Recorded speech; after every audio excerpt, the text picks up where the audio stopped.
Hello friends, कैसे हो आप सब लोग। तो फ्रेंड्स, आज के सेशन में हम बाल केंद्रित शिक्षा को देखेंगे और बाल केंद्रित शिक्षा को इस सेशन में हम कंप्लीट देखते हुए और जो PYQ यानी प्रश्नों को पूछा गया है प्रीवियस ईयर में, उन प्रश्नों को भी देखेंगे, जिससे हमें ये पता लग जाएगा हाँ क्वेश्चन कैसे पूछे जाते हैं और जितने कॉन्सेप्ट हैं उन कॉन्सेप्ट को भी इसमें हम देखेंगे। तो स्टार्ट करते हैं। बाल केंद्रित शिक्षा, आज का सेशन किस पर है? बाल केंद्रित शिक्षा, चाइल्ड सेंटर्ड एजुकेशन। बाल केंद्रित शिक्षा क्या है? तो बाल केंद्रित शिक्षा का अर्थ है बालक के मनोविज्ञान को समझते हुए शिक्षण की व्यवस्था करना बाल केंद्रित शिक्षा कहलाता है। और इसकी अधिगम संबंधी जो कठिनाई है उसको दूर किया जाए, यह किसके अंतर्गत आएगा? तो बाल केंद्रित शिक्षा के अंतर्गत आएगा। ये जितने भी सारे पॉइंट हैं मोस्ट इम्पॉर्टेंट हैं और कहीं ना कहीं चाहे super TET, C TET, UP TET, J TET, सभी में कहीं ना कहीं ये प्रश्न पूछे गए हैं। और ये सी टेट के लिए मोस्ट इम्पॉर्टेंट, यूपी टेट के लिए मोस्ट इम्पॉर्टेंट है, झारखंड टेट के लिए मोस्ट इम्पॉर्टेंट है, सुपर टेट के लिए भी मोस्ट इम्पॉर्टेंट है। उन सभी प्रश्नों को का भी कलेक्शन किया है जो क्वेश्चन में मतलब प्रीवियस ईयर में पूछे गए हैं। बाल केंद्रित शिक्षा में बच्चों को अनुभव को क्या दी जाती है? प्राथमिकता दी जाती है। जैसे बालक कोई छोटा सा होता है, वह अपने घर पर काम करता है, मार्केट जाता है, टॉफ़ी खरीदता है, यानी बच्चों को स्कूल में ऐसी शिक्षा देनी चाहिए जिसमें वह बच्चे को अनुभव पर आधारित हो। यानी जैसे जोड़ घटाना ये सब सिखाओगे तो बच्चा जो है मार्केट जाता है, टॉफ़ी वगैरह खरीदता है तो वहाँ जोड़ घटाना ये सब कर लेता है। तो बाल केंद्रित शिक्षा भी कहता है जो शिक्षा मतलब बच्चों को शिक्षा देनी चाहिए वो बाल केंद्रित शिक्षा ही होनी चाहिए, जो अनुभव पर आधारित होनी चाहिए। बाल केंद्रित शिक्षा में अनुभव और उनकी आवाज़ को प्राथमिकता दी जानी चाहिए। एक प्रश्न पूछा गया था अभी हाल ही में कि मातृभाषा में शिक्षा किसने बातें की थी? तो महात्मा गांधी ने बातें की थी। हालांकि NEP 2020 भी किसकी बात करता है कि अगर संभव हो सके तो कक्षा 8 तक उसकी मातृभाषा में ही शिक्षा प्रोवाइड किया जाए। और उसकी जो आवाज़ है, आवाज़ वही मातृभाषा से संबंधित है। और आर्टिकल किस आज अब की बार सीटेट में क्वेश्चन पूछा गया था कि मातृभाषा दिवस कब मनाया जाता है? तो 21 फरवरी को मातृभाषा दिवस मनाया जाता है। ये मोस्ट इम्पॉर्टेंट पॉइंट याद रखना, क्योंकि NEP 2020 भी बातें करता है मातृभाषा की, NCF 2005 भी बातें करता है और RTE 2009 भी बातें करता है। बाल केंद्रित शिक्षा में बालक की रुचियों, प्रवृत्तियों और क्षमताओं को ध्यान में रखकर शिक्षा प्रदान किया जाता है। बाल केंद्रित शिक्षा में बालक की रुचि क्या है उसको देखकर शिक्षा दिया जाना चाहिए। बालक कौन सा सब्जेक्ट में रुचि रखता है, मैथ पढ़ना चाहता है, भूगोल पढ़ना चाहता है, हिस्ट्री पढ़ना चाहता है, कौन सा सब्जेक्ट पढ़ना चाहता है, उसकी इस चीज़ को भी क्या करना है, आपको उसकी ख्याल करना है। और उसकी क्या क्षमता है, क्षमता का भी ख्याल रखना है। क्या पता उसकी क्षमता है ही नहीं और उसको मैथ पढ़ा रहे हो, तो उसका जिस हिसाब से क्षमता हो उसी प्रकार से शिक्षा प्रदान की जानी चाहिए। और उसकी बाल केंद्रित शिक्षा में बालक सक्रिय होता है और जहाँ पे शिक्षा दी जाती है वहाँ मतलब बालक सक्रिय होना चाहिए। क्या पता टीचर मेरी तरह ऐसे पढ़ा के चला जा रहा हो, तुम लोगों की तरह या आप लोगों की तरह सो के मस्त से आराम से देख रहे हैं और कब नींद लग जाएगी कोई पता नहीं, चाय पी रहे हैं, वीडियो देख रहे हैं, तो इससे जो है पूरा 100% क्या 50% मतलब 1% भी दिमाग में नहीं बैठ पाता है। तो यही कह रहा है कि बाल केंद्रित शिक्षा में बालक सक्रिय होना चाहिए, यानी इसमें बालक निष्क्रिय नहीं होना चाहिए।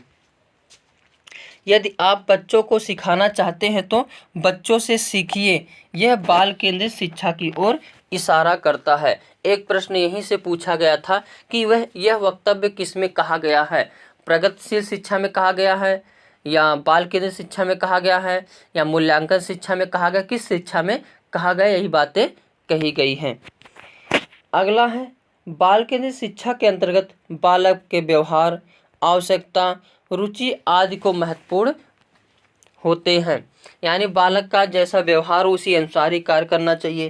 क्या पता बालक जो है गुस्से में है और उसको कह रहे हो बेटा आओ पानी पी लो, बैठो पढ़ लो, वैसे भी वो गुस्से में है तो वो उस समय जो है बालक के व्यवहार को देखकर ही शिक्षा देनी चाहिए।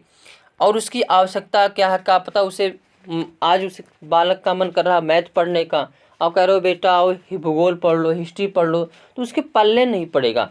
तो यानी उसके व्यवहार, आवश्यकता और रुचि को ध्यान में रखकर ही शिक्षा देनी चाहिए।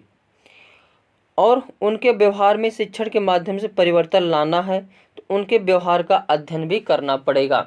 बाल केंद्रित शिक्षा कहता है कि आप जो मनोविज्ञान के जानकार होने चाहिए, क्योंकि बालक को शिक्षा प्रदान करना है तो उसके बालक के मनोविज्ञान को जानना पड़ेगा, बालक के भाव को जानना पड़ेगा, बालक के रुचि को जानना पड़ेगा। और ये सारी चीज़ें तभी जान सकते हो जब थोड़ा सा मनोविज्ञान जानोगे। जैसे ऊपर बात भी लिखा गया है कि आप बच्चों को सिखाना चाहते हैं तो बच्चों से सीखिए। वही बातें हैं कि शिक्षण में परिवर्तन लाना है तो उनके जो बच्चों के व्यवहार का भी क्या करना पड़ेगा, अध्ययन करना पड़ेगा। बाल केंद्रित शिक्षा के अंतर्गत हर एक पॉइंट मोस्ट इम्पॉर्टेंट है, हर एक पॉइंट को किसी भी पॉइंट को छोड़ना नहीं है। बालक को प्रश्न पूछने के लिए बाल केंद्रित शिक्षा में प्रेरित किया जाता है। यानी बाल केंद्रित शिक्षा में बच्चों को प्रश्न पूछने के लिए क्या किया जाता है, प्रेरित किया जाता है। बालक के अनुभव को प्राथमिकता प्रदान करना, यह भी बाल केंद्रित शिक्षा के अंतर्गत आता है। बालक की सृजनात्मकता, पहली बात तो सृजनात्मकता होती क्या है, सृजनात्मकता वह होती है जो बालक के जो है यानी कोई भी समस्या दे दी जाए उसमें कितनी प्रकार से समस्या का हल ढूंढ सकते हो, ये सभी किसके अंतर्गत आता है, तो सृजनात्मकता के अंतर्गत आता है। जैसे प्रोजेक्ट कार्य दे दिया जाता है तो बालक अपने आप में घर जाता है और उस पर सॉल्यूशन ढूंढता है और अपना दिमाग सोचता है, लगाता है कि कैसे इसको हल करेंगे। ये सारा चीज़ किसके अंतर्गत आता है, तो बाल केंद्रित शिक्षा के अंतर्गत ही आता है। और सृजनात्मकता को बढ़ावा देने जैसा भाव होता है।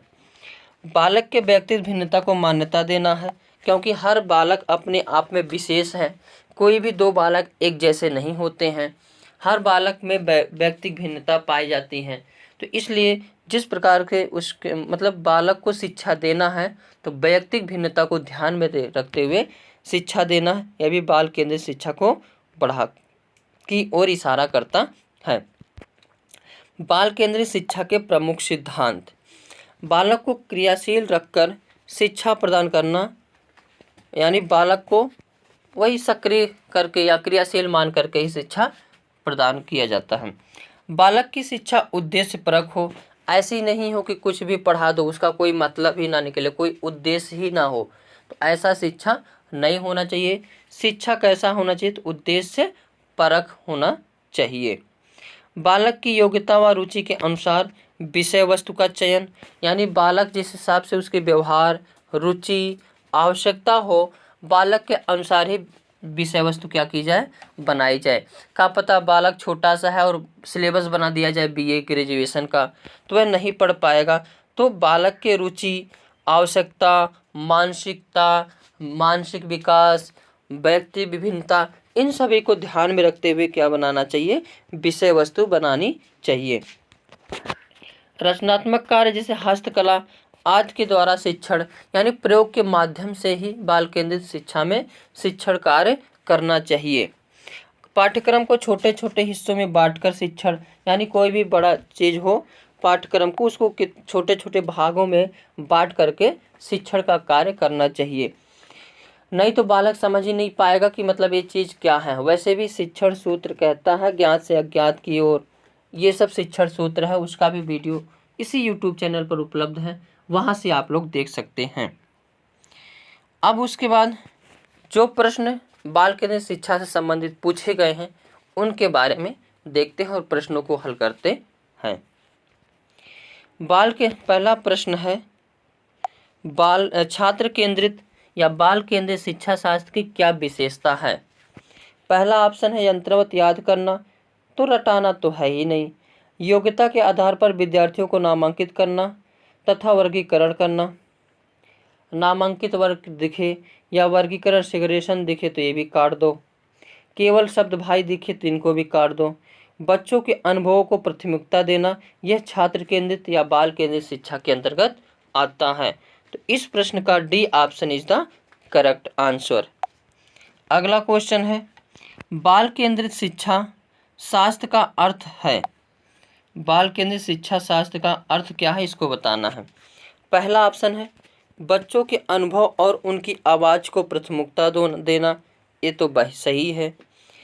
बस शिक्षक द्वारा बच्चों को आदेश देना कि क्या किया जाना, नहीं, आदेश तो देना ही नहीं है। निर्धारित सूचना का अनुसरण करने में बच्चों को सक्षम बनाना, ये भी नहीं करना है। एनसीएफ कहता है कि किसी भी जो न्यूज़ को शिक्षा मानने से बचना है। कक्षा में सारी बातें सीखने के लिए शिक्षक का आगे आगे होना, ऐसी बातें भी नहीं है। तो इसमें पहला ऑप्शन जो ए ऑप्शन है इज द करेक्ट आंसर। अगला क्वेश्चन है, बाल केंद्रित शिक्षा शास्त्र का अर्थ है। अर्थ बताना है। पहला है ऑप्शन बच्चों को नैतिक शिक्षा, बी ऑप्शन है बच्चों को शिक्षक का अनुमान और अनुकरण करने के लिए, नहीं, ये तो हो ही नहीं सकता। बच्चों को अभिव्यक्ति और उनकी सक्रिय भागीदारी को महत्व देना, हाँ ये तो सही लग रहा है, बी वाला। ए भी सही है, लेकिन अभी देखते। बच्चों को पूर्ण रूप से स्वतंत्रता देना, ये देखो थोड़ा सा जो क्वेश्चन है बुझाने वाला क्वेश्चन है, लेकिन इसमें आप सभी लोग कौन सा लगाना है, सी ऑप्शन को करेक्ट लगाना है कि बच्चों को अभिव्यक्ति और उनकी सक्रिय भागीदारी को क्या करना है, महत्व देना है। अगला क्वेश्चन है, यदि आप बच्चों को सिखाना चाहते हो तो बच्चों से सीखिए, यह इशारा करता है। हालांकि ये पॉइंट अभी मैं शुरू में बता ही चुका हूँ, तो बाल केंद्रित शिक्षा के अंत की ओर इशारा करता है। अगला है क्वेश्चन, एक बार केंद्रित कक्षा में बच्चे सामान्यतः सीखते हैं, क्या सीखते हैं इसको बताना है। वैयक्तिक और सामूहिक दोनों रूपों में, ये रहेगा व्यक्तिगत और सामूहिक दोनों रूपों में, या मुख्य रूप से शिक्षक से, या वैयक्तिक रूप से, या समूहों में। तो बाल जो है यहाँ पे रहेगा बाल केंद्रित शिक्षा में बच्चा व्यक्तिगत और सामूहिक दोनों रूपों में सीखता है। तो इसका option A is the correct answer होगा। अगला क्वेश्चन है, बाल केंद्रित शिक्षा के अंतर्गत क्या सम्मिलित नहीं है, ये बताना है। गृह कार्य प्रदान करना पहला ऑप्शन है, बालक को प्रश्न पूछने के लिए प्रेरित करना, ये भी ऑप्शन, बच्चों के अनुभव को प्राथमिकता देना, ये तीनों ऑप्शन सही है। नहीं, पहला ऑप्शन गलत है, बालक किसी सृजनात्मकता को बढ़ावा देना, ये भी सही है। बाल केंद्रित शिक्षा कहता है कि बच्चों को गृह कार्य नहीं प्रदान करना है, उसको बिल्कुल मुक्त रूप से रखना है। इसमें ए ऑप्शन जो है गलत है, इसलिए नहीं भाई पूछा तो नहीं का प्रश्न, नहीं का उत्तर नहीं सही होगा। तो पहला option is the correct answer इसका होगा। तो आज के सेशन में बस इतना ही। वीडियो कैसा लगा लाइक शेयर कमेंट करना ना भूले। Thank you for watching. कैसे हो आप सब लोग फ्रेंड्स। कई जो है सुपर टेट की वैकेंसी कई वर्षों बाद दिखी है, इसमें चूकना तो एकदम नहीं है। और आज के सेशन में हम हिंदी वर्णमाला को देखेंगे और सुपर टेट का पेपर जो 2 बार हुआ है उसको ध्यान में रखते हुए इस सीरीज को बनाई जा रही है। और इस यूट्यूब चैनल पर आपको सारे सब्जेक्ट का जो है कई सारे वीडियो मिल जाएंगे और वो भी सारे मोस्ट इम्पॉर्टेंट फैक्ट होंगे। किसी प्रकार तो सुपर टेट की वैकेंसी दिखने वाली है, तो इसमें चूकना एकदम नहीं है। और आज के सेशन में हम बात करने वाले हैं हिंदी वर्णमाला। वर्णमाला क्या है, पहली बात तो यही पूछी जाती है। तो वर्णों के व्यवस्थित समूह, वर्णों या अक्षरों या लिपि चिन्हों के व्यवस्थित समूह को वर्णमाला कहते हैं। अगर जब यही व्यवस्थित समूह नहीं होता है तो उसे वर्ण समूह कहते हैं। जैसे वर्णमाला क्या है, अ आ इ ई उ ऊ री ए ये सभी अगर व्यवस्थित रूप से किया गया है इसे हम वर्णमाला कहते हैं, और जो व्यवस्थित नहीं होती हैं उसे हम वर्ण समूह कहते हैं। वर्ण कितने प्रकार से होते हैं? तो हिंदी में वर्ण दो प्रकार से मुख्यतः होते हैं। एक होता है स्वर और एक होता है व्यंजन। स्वर कितने होते हैं? तो 13 होते हैं। व्यंजन कितने होते हैं? तो 39 होते हैं। स्वर कितने? 13 और व्यंजन 39। अब अगला जो है स्वर कितने होते और इनके बारे में कैसा है, उन सभी के बारे में हम इसमें डिस्कस करते हुए आगे चलते हैं। स्वर क्या है? तो स्वर ऐसे शब्द जो स्वयं में परिपूर्ण होते हैं, उसे बोलने के लिए किसी और वर्ण की आवश्यकता नहीं पड़ती है, स्वर कहलाता है। स्वरों की संख्या अगर मूल रूप से कहेगा तो 11 है और कुल कहेगा तो 13 है। स्वरों की संख्या जो मूल रूप से 11 कौन कौन सा है? छोटा आ, बड़ा आ, छोटी ई, बड़ी ई, छोटा ऊ, बड़ा ऊ, री, ए, ओ, औ, अंग और अह। तो मूल स्वरों की संख्या कहेगा तो 10, कुल स्वरों की संख्या कहेगा तो 11, स्वरों की मात्रा कहेगा तो 10, क्योंकि छोटा आ की मात्रा नहीं होती है। स्वर कितने प्रकार से होते हैं? तो मुख्यतः 3 प्रकार से होते हैं, ह्रस्व स्वर, दीर्घ स्वर और पुल्लित स्वर। ह्रस्व स्वर कितने होते हैं? तो 4 होते हैं। कौन कौन सा? आ, ई, ऊ, री। दीर्घ स्वर कितने होते हैं? तो 7 होते हैं, बड़ा आ, बड़ी ई, बड़ा ऊ, ए, ओ, औ। बड़ा आ 2 स्वरों के जो है दीर्घ स्वर होते हैं, जो होते हैं उनमें ह्रस्व स्वर से थोड़ा ज़्यादा समय लगता है, और दीर्घ स्वर का निर्माण 2 स्वरों के मेल से होता है। और तीसरा है पुल्लित स्वर। पुल्लित स्वर एक ही है और इसका प्रयोग हम हिंदी में नहीं करते हैं, संस्कृत में करते हैं।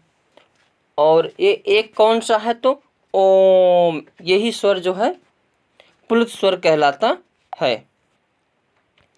और जो अंग और आह होते हैं उसे हम अयोगवाह कहते हैं। अगर पूछेगा अयोगवाह कौन सा है तो अंग और आह। उसमें अगर अंग पूछेगा तो अनुस्वार है और आह पूछेगा तो विसर्ग है।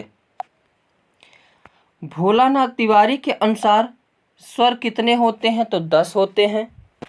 और भोलानाथ तिवारी क्योंकि री को स्वतंत्र स्वर मानते हैं, इसीलिए भोलानाथ तिवारी के अनुसार स्वरों की संख्या 10 होती है। और स्वर की मात्रा कितनी होती है? 10, क्योंकि छोटा आ की कोई मात्रा नहीं होती है। अब दीर्घ स्वर के अगर हम भाग करें तो 2 भाग होता है। मैंने बताया दीर्घ स्वर जो होते हैं वह स्वरों के मेल से बनते हैं। अब 2 प्रकार से स्वरों के मेल से बनेंगे, या तो समान स्वरों का मेल होगा या असमान स्वरों का मेल होगा। समान स्वरों का मेल होगा तो सजातीय स्वर, असमान स्वरों का मेल होगा तो विजातीय स्वर। सजातीय स्वर में जैसे बड़ा आ बनेगा तो छोटा आ प्लस छोटा आ, यानी दोनों समान स्वर है, इसीलिए ये सजातीय स्वर है। बड़ी ई बनाना है तो छोटी ई प्लस छोटी ई, समान स्वर का योग हो रहा है, इसलिए सजातीय स्वर है। इसी प्रकार बड़ा ऊ छोटा ऊ प्लस छोटा ऊ से मिलकर बनता है, इसीलिए यह भी क्या है? सजातीय स्वर है। विजातीय स्वर में क्या होता है? तो विषम स्वरों का मेल होता है। जैसे ए बनाना है तो आ प्लस ई, ऐ बनाना है तो आ प्लस बड़ी ई, ओ बनाना है तो आ प्लस छोटा ऊ, औ बनाना है तो आ प्लस बड़ा ऊ। यानी विषम स्वरों का मेल आपस में होता है, उसे विजातीय स्वर कहते हैं। और समान स्वरों का मेल होता है तो उसे हम सजातीय स्वर कहते हैं। कॉलमान के आधार पर स्वर कितने प्रकार से हैं? तो 3 प्रकार। एक ह्रस्व, ह्रस्व स्वर को लघु स्वर भी कहा जाता है और मूल स्वर भी कहा जाता है। जिन स्वरों के उच्चारण में कम समय लगता है उसे हम ह्रस्व स्वर कहते हैं। अभी इसके पहले हमने बता दिया 4 होते हैं, आ, ई, उ और री। और इसे एक मात्रिक स्वर भी कहते हैं या स्वतंत्र स्वर भी कहते हैं। तो प्रश्न पूछ सकता है स्वतंत्र स्वर कौन से हैं, या एक मात्रिक किसे स्वर किसे कहते हैं, या लघु स्वर क्या है, मूल स्वर किसे कहते हैं, ये सभी नाम से उसको जानते हैं। दीर्घ स्वर क्या है? तो इनके उच्चारण में अधिक समय लगता है। इनका अन्य नाम गुरु स्वर या संधि स्वर। गुरु मतलब होता है दीर्घ होता है और संधि मतलब 2 स्वरों के योग से बनता है। बड़ा आ, बड़ी ई, बड़ा उ, ए, ऐ, ओ, औ, ये सभी क्या थे? दीर्घ स्वर थे। पुल्ल स्वर वैसे तो हिंदी में नहीं प्रयोग होता है, लेकिन संस्कृत में इसका प्रयोग होता है।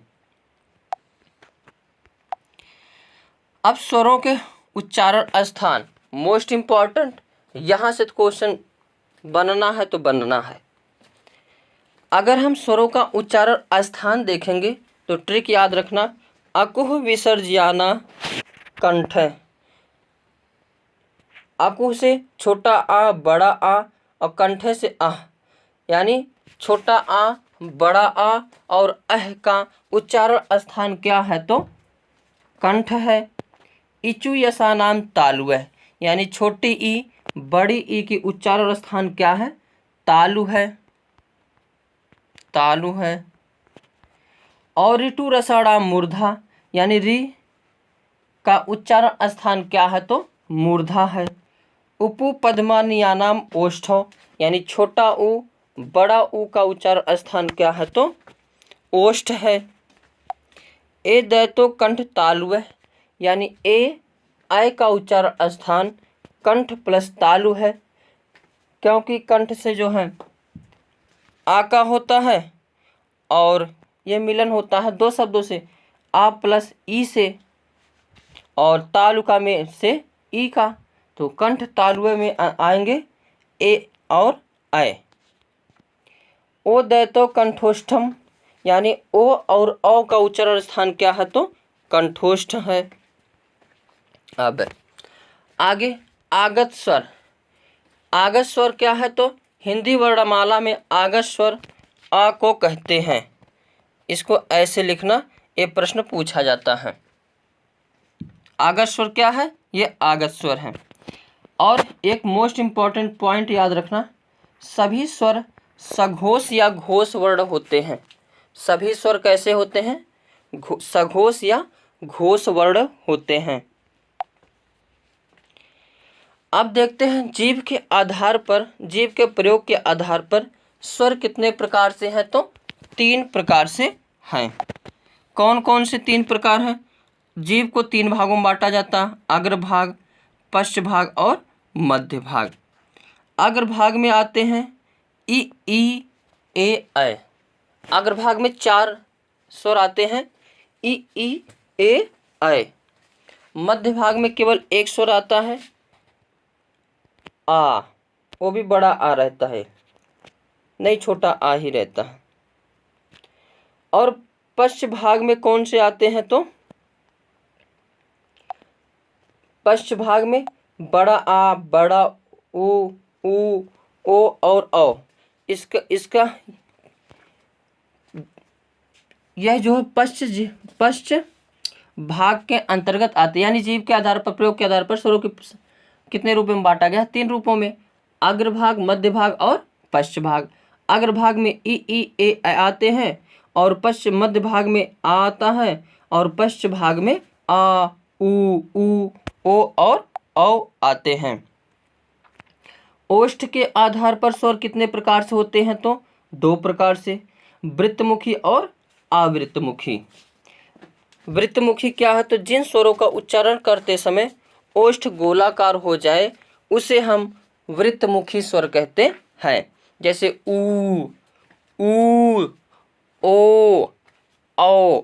अगर बोल करके देखोगे तो ओष्ठ जो है गोलाकार हो जाते हैं या वृत्तनुमा हो जाते हैं, इसीलिए इसे वृत्तमुखी कहते हैं।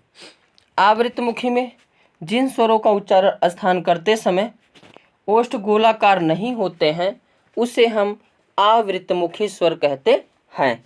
बोल करके देखो, आ गोला नहीं बन रहा है, बड़ा आ गोला नहीं बन रहा है, ई गोला नहीं बन रहा है, बड़ी ई गोला नहीं बन रहा है, ए गोला नहीं बन रहा है, ए गोला नहीं बन रहा है। हालांकि आपको विश्वास दिला दूं कि हमने अभी जो है यूपीपी की तैयारी करवाया मैराथन, हर शिफ्ट में 100 से 110 क्वेश्चन मैंने जितना मैराथन कराया 1 महीने के अंदर वहाँ से क्वेश्चन बने हैं। पिछली बार भी करवाया था, वहाँ से भी अच्छे खासे नंबर उठे थे। हिंदी में जितना भी हिंदी पूछा गया 2-3 प्रश्न छोड़ करके हिंदी का कोई क्वेश्चन मेरे नोट से बाहर गया ही नहीं, वो भी 60 नोट, स्ट्रांग वाला नोट नहीं, 60 नोट से। और पॉलिटी, हिस्ट्री, जियोग्राफी, इन सभी से क्वेश्चन बाहर गया ही नहीं। और जितने टाइप पढ़ाते थे हम मैथ, उस टाइप का क्वेश्चन आए हैं। ये आपको जो है मैं मतलब विश्वास पूरा मानिए कि ऐसा हुआ है और हमने पढ़ाया, बच्चे बहुत खुश हैं। हर चीज़ को, किसी भी तैयारी को करने से पहले उसका रणनीति बनाना चाहिए, उसमें सक्सेस तब जल्दी हो जाते हैं व्यक्ति।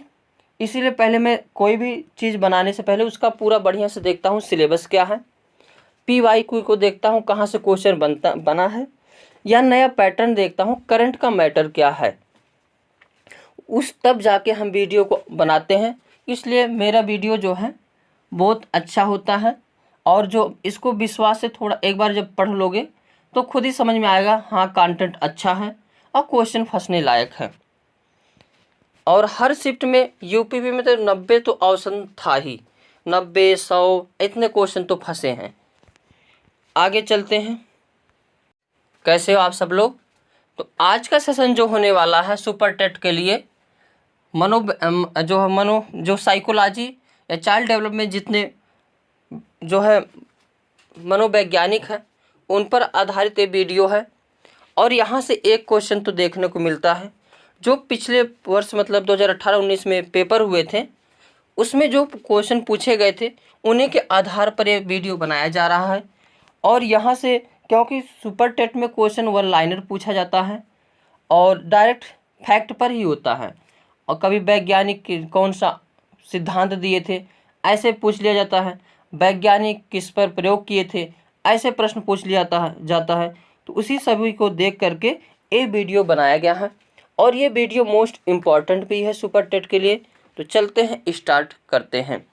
आज का सेशन है बुद्धि के सिद्धांत, किसने क्या कहा है बुद्धि के बारे में।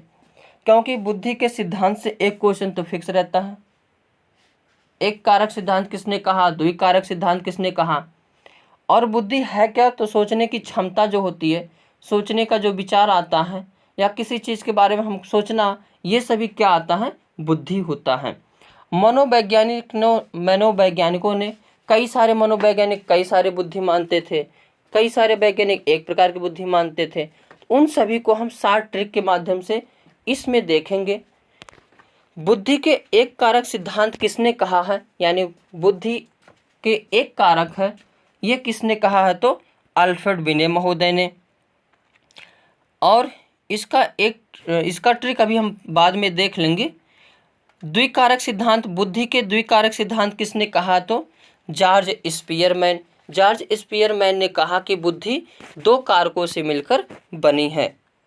समूह कारक सिद्धांत किसने कहा, तो लुईस थ्रेस्टन किसने कहा कि बुद्धि कई सारे समूहों का संयोजन है, तो लुईस थ्रेस्टन महोदय ने कहा। बहुकारक सिद्धांत किसने बताया कि बुद्धि बहुत सारे कारकों से मिलकर बनी है, थॉर्नडाइक महोदय ने बताया। और सैंपलिंग सिद्धांत, यानी किसने ये कहा कि बुद्धि के सैंपलिंग सिद्धांत किसने दिया, तो थॉमसन महोदय ने। 3D थ्योरी, बुद्धि के 3D थ्योरी किसने दिया? तो जेफी गुल्फोर्ड महोदय ने। इन्होंने बताया कि जो बुद्धि है 3D शेप जैसा है। हार्वर्ड गार्डनर महोदय ने यानी बहुबुद्धि का सिद्धांत किसने दिया? यानी किस मनोवैज्ञानिक ने यह बताया कि बुद्धि कई एक प्रकार या दो प्रकार या तीन प्रकार की नहीं है, बल्कि बहुत प्रकार की बुद्धि होती है। हार्वर्ड गार्डनर की बुद्धि से कई सारे क्वेश्चन टेट, सीटेट या टीचिंग लाइन का कोई भी हो, वहाँ प्रश्न पूछे जाते हैं। तो इनका मैं एक डिटेल वीडियो बना दूंगा और वहाँ से आप सभी लोग देख सकते हैं। तो हार्वर्ड गार्डनर महोदय ने बताया कि बहुबुद्धि के सिद्धांत का प्रतिपादन किया। इन्होंने कहा बुद्धि जो है कई प्रकार की बुद्धि होती है और जिस व्यक्ति में जो बुद्धि पाई जाती है वह उस प्रकार का व्यक्ति होता है। बुद्धि का ठोस एवं तरल सिद्धांत किसने दिया? कैटल और हार्न महोदय। यानी बुद्धि को किसने बताया कि यह ठोस एवं तरल जैसा होता है बुद्धि? तो यह सिद्धांत किसने दिया? कैटल और हार्न महोदय। अब इसको हम ट्रिक से देख लेते हैं। ट्रिक को याद रखना। एक विनय था जो 2 स्पीयरमैन के साथ रहता था। फिर उसने लुइस के साथ समूह में रहने का फैसला किया। एक दिन वह थॉर्नडाइक की बहुत सी कारों का सैंपल दिखाने थॉमसन के पास गया। उन कारों का लुक फोर्ड गाड़ी की 3D लुक जैसा था, लेकिन गार्ड की बहू ने उसे गेट पर रोक लिया और एक ठोस कटहल देकर भेज दिया। अब देखो, इनमें मैं बताता हूँ। एक विनय था यानी बुद्धि के एक कारक सिद्धांत किसने दिया? अल्फ्रेड विनय। जो 2 स्पीयरमैन के साथ रहता था यानी बुद्धि के द्विकारक सिद्धांत किसने दिया? स्पीयरमैन। फिर उसने लुइस के साथ समूह में रहना का फैसला किया, तो समूह कारक सिद्धांत किसने दिया? लुइस महोदय ने। एक दिन वह थॉर्नडाइक की बहुत सी कारों का सैंपल यानी बहुकारक सिद्धांत की बुद्धि के बहुकारक सिद्धांत किसने दिया? थॉर्नडाइक महोदय ने। सैंपलिंग थ्योरी किसने दिया? तो थॉमसन महोदय। उन कारों का लुक फोर्ड गाड़ी की 3D लुक जैसा था यानी 3D सिद्धांत किसने दिया बुद्धि के? तो फोर्ड। और गार्ड की बहू में यानी हार्वर्ड गार्डनर ने कौन से सिद्धांत दिया? तो बहुबुद्धि का सिद्धांत का प्रतिपादन किया। तो आज के सेशन कैसे हो आप सब लोग? इस सेशन में आप सभी का स्वागत है। ये सेशन सुपर टेट के लिए मोस्ट इम्पॉर्टेंट है और सुपर टेट में चूकना नहीं है कभी। इतने दिनों के बाद तो सुपर टेट की वैकेंसी आने वाली है और इसमें भी चूक जाओ तो मामला अच्छा नहीं है। और आपको बता दूं, ये जो वीडियो है बिल्कुल जो 2018-19 में सुपर टेट की वैकेंसी आई थी उसी के आधार पर ये वीडियो बनाया जा रहा है। और उसमें कैसे प्रश्न पूछे गए थे, उसका पैटर्न क्या था, उसी आधार पर ये वीडियो बनाए जा रहे हैं। यहाँ से 1 नंबर आपका फिक्स हो जाएगा। तो इसको बल्कि वीडियो देख करके इसका नोट्स बना लो, बहुत अच्छा रहेगा। तो चलते हैं, स्टार्ट करते हैं अपने इस सेशन को। ड्राइव रिडक्शन का सिद्धांत किस मनोवैज्ञानिक ने दिया है? तो क्लार्क यल हल। प्रश्न पूछा जाता है कि ड्राइव रिडक्शन सिद्धांत किसने दिया? क्लार्क यल हल ने। अधिगम स्थानांतरण के द्वितत्व सिद्धांत किसने दिया? स्पीयरमैन ने दिया।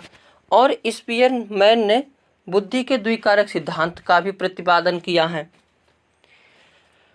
एनिमल इंटेलिजेंस पुस्तक किसके हैं के लेखक कौन है? इनकी पुस्तक बहुत इंपॉर्टेंट है, बराबर पूछी जाती है। तो थॉर्नडाइक महोदय। कौन है? थॉर्नडाइक महोदय। एनिमल इंटेलिजेंस पुस्तक के लेखक थॉर्नडाइक महोदय।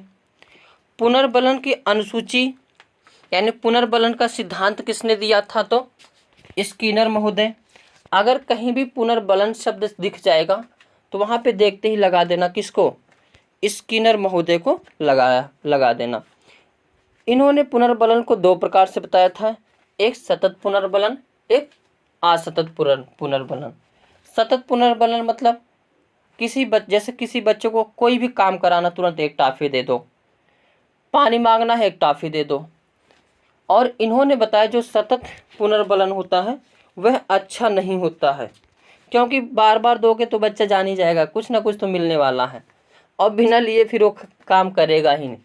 और एक होता है असतत पुनर्बलन, जिसमें कभी कभी जैसे 26 जनवरी, 15 अगस्त, इन सब पे जो पुरस्कार दिए जाते हैं वह असतत कैसे होते हैं, असतत पुरस्कार या असतत पुनर्बलन होते हैं। तो पुनर्बलन की अनुसूची किसने सिद्धांत दिया है, तो स्किनर महोदय। सारगर्भिता का सिद्धांत किसने दिया है, तो गेस्टाल्टवादी। सारगर्भिता मतलब क्या है, कोई भी चीज़ पूर्ण रूप से देखी जाती है। कोई भी चीज़ कैसे देखी जाती है, पूर्ण रूप से देखी जाती है। ये भी प्रश्न बहुत इम्पोर्टेंट बनता है कि गेस्टाल्टवादी मनोवैज्ञानिक कौन थे और गेस्टाल्टवादी मनोवैज्ञानिक की विचार क्या था। तो गेस्टाल्टवादी, जैसे अगर एग्जाम्पल से देखते हैं, अगर कोई गाड़ी खड़ी है, वो गाड़ी है, पूरी रूप से गाड़ी है, यानी पूरे रूप से वो सब देखते थे गेस्टाल्टवादी मनोवैज्ञानिक, उसे हम कहते हैं गेस्टाल्टवाद। जैसे अगर आपके पास मोबाइल है, ये मोबाइल है, पूर्ण रूप से मोबाइल है, यही है गेस्टाल्टवाद। और इसी में एक नियम आता है सारगर्भिता का नियम, तो किसने दिया था, तो गेस्टाल्टवादियों ने दिया था। अनुकूलन सिद्धांत किसने दिया था, पियाजे महोदय। अगर स्कीमा, अनुकूल, आत्मसातीकरण, आत्मसातकरण, ये सभी वर्ड दिख जाए तो देखते ही लगा देना किसको, पियाजे महोदय को। पियाजे महोदय बच्चों के अंदर जो कॉन्सेप्ट का विकास होता है उसके बारे में बताए हैं।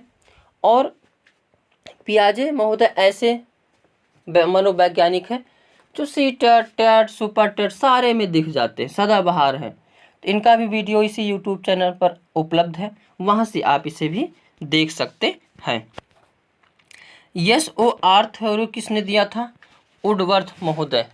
अगर यस आर कहेगा तो स्किनर महोदय, क्योंकि यस मतलब स्टिमुलस और मतलब रिस्पॉन्स, लेकिन अगर उसी में ओ जो जोड़ दिया गया, यह किसने जोड़ा है, तो वुडवर्थ महोदय। यानी स्टिमुलस और रिस्पॉन्स के बीच में ओ हो आता है, तो यस ओ आर थ्योरी किसने दिया था, वुडवर्थ महोदय। बाल विकास का गणित सिद्धांत का प्रतिपादन किसने किया था, तो डॉक्टर अर्नोल्ड गेसेल। किसने, डॉक्टर अर्नोल्ड गेसेल द्वारा। उत्तेजना प्रतिक्रिया का अधिगम सिद्धांत किसने दिया था, तो पावलोव, वाटसन, थॉर्नडाइक।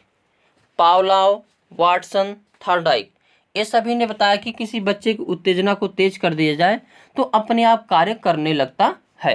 जैसे कोई बच्चा है, अगर कार्य नहीं करे उसको टॉफी दे दो, वो दौड़ करके काम करेगा। तो उत्तेजना पर प्रतिक्रिया अधिगम सिद्धांत पर 3 मनोवैज्ञानिकों ने काम किया, पावलोव, इस वाटसन और थॉर्नडाइक। थॉर्नडाइक महोदय ने बिल्ली पर प्रयोग करके इस सिद्धांत का प्रतिपादन किया और पावलोव महोदय ने कुत्ते पर प्रयोग करके इस सिद्धांत का प्रतिपादन किया और जे.बी. वाटसन प्रयोग करके इस सिद्धांत का प्रतिपादन किया और बताया कि किसी चीज़ को, मतलब किसी बच्चों की उत्तेजना को तेज कर दिया जाए जिससे उसकी प्रतिक्रिया होने लगती है। उद्दीपन अनुक्रिया का सिद्धांत किसने दिया, तो थॉर्नडाइक महोदय। किसने, थॉर्नडाइक महोदय ने दिया उद्दीपन अनुक्रिया का सिद्धांत, थॉर्नडाइक महोदय। क्लासिकल अनुबंधन का सिद्धांत किसने दिया, इवान पी पावलोव महोदय। किसने, इवान पी पावलोव। किस पर प्रयोग करके दिए थे, तो कुत्ते पर प्रयोग करके क्लासिकल अनुबंधन का सिद्धांत का प्रतिपादन इवान पी पावलोव ने किया। क्रिया प्रसूत अनुबंधन सिद्धांत किसने दिया, तो बी.एफ. स्किनर महोदय। किसने, बी.एफ. स्किनर महोदय। क्रिया प्रसूत अनुबंधन सिद्धांत बी.एफ. स्किनर महोदय। संयोजनवाद का सिद्धांत किसने दिया, तो थॉर्नडाइक महोदय। संयोजनवाद के सिद्धांत किसने दिया, तो थॉर्नडाइक महोदय। सूझ या अंतर्दृष्टि का सिद्धांत किसने दिया, तो कोहलर महोदय। सूझ या अंतर्दृष्टि का सिद्धांत किसने दिया, तो कोहलर महोदय। और किस पर प्रयोग करके दिए, तो एक चिंपैंजी था, सुल्तान नामक चिंपैंजी पर। यह भी प्रश्न पूछा जाता है, मनोवैज्ञानिकों ने किस पर प्रयोग करके इस सिद्धांत का प्रतिपादन किया है। तो इसका भी वीडियो हम अपने इसी यूट्यूब चैनल पर अपलोड कर देंगे।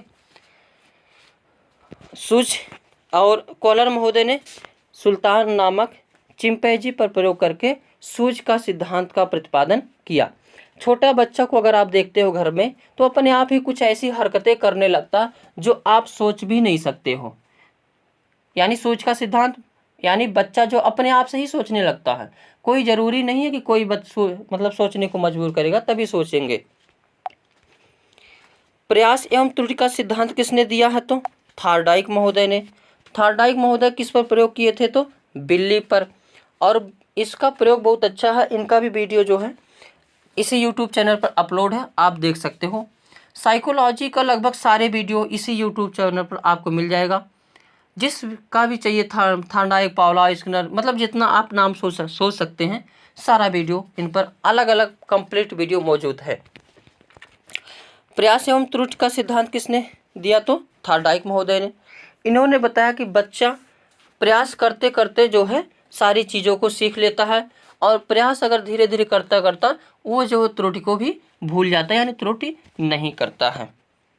रेखीय अभिक्रमायोजित अधिगम का सिद्धांत ये किसने दिया है? तो BF स्किनर महोदय। किसने? BF स्किनर महोदय। लक्ष्य प्रवणता के संप्रत्यय किसने दिए हैं? तो ये प्रश्न पूछा गया है। हल महोदय ने। लक्ष्य प्रवणता के संप्रत्यय किसने दिया है? हल महोदय। समीपता का सिद्धांत किसने दिया है? तो गुथरी महोदय। समीपता का सिद्धांत किसने दिया है? गुथरी महोदय। सूझ या अंतर्दृष्टि का सिद्धांत कोहलर महोदय। अधिगम के क्षेत्र में सिद्धांत या संज्ञानात्मक क्षेत्र सिद्धांत किसने दिया है? तो कुर्ट लेविन महोदय। किसने? कुर्ट लेविन महोदय। सामाजिक अधिगम का सिद्धांत किसने दिया है? तो अल्बर्ट बंडूरा। अल्बर्ट बंडूरा के भी वीडियो इसी यूट्यूब चैनल पर है, वहाँ से आप देख करके कंप्लीट वीडियो को देख सकते हैं। अल्बर्ट बंडूरा का सिद्धांत कौन सा है? तो सामाजिक अधिगम का सिद्धांत, यानी बच्चे समाज से इंटरेक्ट करके सीखते हैं। समाज में इन्होंने प्रयोग 3 बच्चों पर किया था, बेबी डॉल पर किया था, और इन्होंने देखा कि बच्चों को सामाजिक मूवी दिखाई गई तो बच्चे जो है बेबी डॉल से प्यार करने लगे, डॉक्टर बन गए। और प्यार वाली मूवी दिखाई गई तो बच्चे जो है प्यार करने लगे बेबी डॉल से। और बच्चों को एक मूवी तीसरी दिखाई गई जो हिंसा वाली थी, तो बच्चों ने जो है बेबी डॉल की क्या कर दी? गर्दन तोड़कर फेंक दी। तब इन्होंने ये सिद्धांत दिया कि समाज से बच्चे सारा कुछ सीखते हैं, समाज में जैसा चलता है उसी अनुसार बच्चे क्या करते हैं? हो जाते हैं, वही चीज़ें सीखते हैं। मानवतावादी सिद्धांतकार कौन है? तो कार्ल रोजर्स महोदय। तो आज के सेशन में बस इतना ही। वीडियो अच्छा लगे तो लाइक शेयर कमेंट करना ना। कैसे हो आप सब लोग? तो फ्रेंड्स, सुपर टेट की वैकेंसी हालांकि कई वर्षों बाद दिखी गई, तो इसमें किसी को चूकना नहीं है, और अपने तैयारी को इतना मजबूती से कर लो कि इससे बाहर होना नहीं है, क्योंकि टीचर की वैकेंसी वैसे भी नहीं दिखती है, ईद की चांद हो जाती है। 27,000 कुछ वैकेंसी आने वाली है, तो उस चीज़ को ध्यान में रखकर मेहनत जो है पूरा ज़ोरों शोरों पर करिए, और ताकि इसमें सिलेक्शन हो जाए। मेरा सभी को का सिलेक्शन हो जाए, ये सभी को आशीर्वाद है। तो आज के सेशन जो रहेगा उस पैटर्न को देखते हुए एनसीएफ 2005 पर आधारित होने वाला है। तो चलते हैं, स्टार्ट करते हैं अपने इस सेशन को। अगर वीडियो पसंद आए तो लाइक शेयर कमेंट करना ना भूलें। एनसीएफ 2005 इसको हिंदी में कहते हैं राष्ट्रीय पाठ्यचर्या की रूपरेखा 2005, यानी जो बच्चों को पढ़ाने के लिए रूपरेखा बनानी है उस पर कुछ बातें यही एनसीएफ कहता है कि बच्चों को पढ़ाने के लिए पैटर्न कैसा होना चाहिए, या कैसे जो है सारी चीज़ें होनी चाहिए। इसका फुल फॉर्म से भी पूछ लिया जाता है एक प्रश्न, 1 नंबर यहीं से देख लो। एनसीएफ का होता है full form national curriculum framework 2005। Hindi में हो जाएगा राष्ट्रीय पाठ्यचर्या की रूपरेखा 2005। और यहाँ से पोस्ट जो पॉइंट पूछे जाते हैं, तो राष्ट्रीय पाठ्यचर्या की रूपरेखा 2005 एक ऐसा दस्तावेज है जिसमें ऐसे विषयों पर चर्चा की गई है कि बालकों को क्या और कैसे और किस प्रकार पढ़ाया जाना चाहिए, इसके बारे में जो है बताया गया है एनसीएफ 2005 में।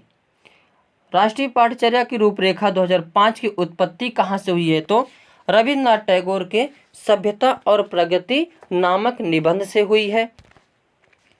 राष्ट्रीय पाठ्यचर्या की रूपरेखा 2005 का अनुवाद कितनी भाषाओं में की गई है, तो ये भी प्रश्न पूछा जाता है, इम्पॉर्टेंट है।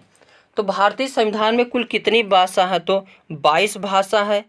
और 22 भाषा है तो यानी इसकी का अनुवाद जो है 22 भाषाओं में भी 22 भाषाओं में किया गया है। और जो एनसीएफ 2005 है यह किसकी अध्यक्षता में तैयार किया गया था, तो प्रोफेसर यशपाल की अध्यक्षता में इसे तैयार किया गया था। अब ये मोस्ट इम्पॉर्टेंट पॉइंट है, यहाँ से तो ज़रूर क्वेश्चन आते हैं। राष्ट्रीय पाठ्यचर्या की रूपरेखा 2005 के मार्गदर्शी सिद्धांत, क्या मार्गदर्शी सिद्धांत क्या है, तो ज्ञान को स्कूल के बाहरी जीवन से जोड़ा जाए, यानी जो बच्चों को ज्ञान दिया जाए वह केवल स्कूल तक ही सीमित ना हो या ज्ञान तक ही सीमित ना हो, बल्कि स्कूल के बाहरी चीज़ों से क्या किया जाए, जोड़ा जाए, रिलेट किया जाए। जैसे अगर मैथ पढ़ा रहे हो तो ऐसा मैथ पढ़ाया जाए जो बच्चा डेली टॉफ़ी खरीदने जाता है, स्कूल जाता है, स्कूल से घर आकर मार्केट जाता है, तो ऐसी ज्ञान होना चाहिए जो उसके बाहरी ज्ञान से संबंधित होना चाहिए। पढ़ाई को रटन प्रणाली से मुक्त किया जाए, यानी जो बच्चों को पढ़ाया जाता है दीवार के पीछे खड़ा करके, बेटा याद करो 2 दूना 4, 2 तिया 6, ऐसे करके याद करो, तो ये रटंत विद्या को ख़त्म करके समझ पर आधारित ज्ञान देना चाहिए, ये एनसीएफ 2005 कहता है। जो पाठ्य पुस्तक केंद्रित ना हो, यानी जो पाठ्यचर्या बनानी है, जो बच्चों को पढ़ाना है, वह पाठ्य पुस्तक केंद्रित ना हो करके बाल केंद्रित होना चाहिए, यानी बालक के अनुसार ही पाठ्यक्रम का निर्धारण किया जाना चाहिए। क्या पता बालक छोटा सा है और उसको सिलेबस बना दिया जाए बड़े बच्चों का, तो पढ़ ही नहीं पाएगा, जान ही नहीं पाएगा। परीक्षा को अधिक लचीलापन बनाना और कक्षा की गतिविधियों से जोड़ना, यानी जो परीक्षा लेना उसको कैसा बनाना, रिगिड नहीं बनाना है, लचीलापन बनाना है, यानी फ्लेक्सिबल बनाना है। और कक्षा की गतिविधियों से जोड़ना, यानी ऐसा नहीं जो पेपर बना देना कि पढ़ाया गया कुछ और प्रश्न आ गए कुछ और, ऐसा भी नहीं बनाना है। राष्ट्रीय मूल्यों के प्रति आस्थावान विद्यार्थी तैयार किए जाए। एनसीएफ 2005 कहता है कि आप जो है कैसा बच्चा तैयार करें, विद्यार्थी तैयार करें, तो राष्ट्रीय मूल्यों के प्रति आस्था रखने वाला बालक जो है तैयार किए जाए। आगे है राष्ट्रीय पाठ्यचर्या की रूपरेखा 2005 के प्रमुख सुझाव। इस मतलब राष्ट्रीय पाठ्यचर्या के जो सुझाव है इसको ध्यान में रखकर ही बच्चों को क्या करना है, पढ़ाना है। तो इसमें जो है बालक सक्रिय है, एनसीएफ 2005 कहता है बालक को सक्रिय रख के पढ़ाना है, निष्क्रिय नहीं रखना है, और यह स्वयं से जाने सीखे और नई नई चीज़ों को आजमाए, जोड़ तोड़ करे, गलतियां करे और स्वयं में सुधार करे। एनसीएफ 2005 कहता है बालक को फिर ही छोड़ो, उसमें कोई काम दबाव नहीं देना है, वह अपने आप जो है अपने आप सोचे समझे, जोड़ तोड़ करे, बदमाशी करे और ये सब करते हुए अपने आप से सीखे, यह एनसीएफ जो है कहता है। सीखना सक्रिय व सामाजिक गतिविधि है।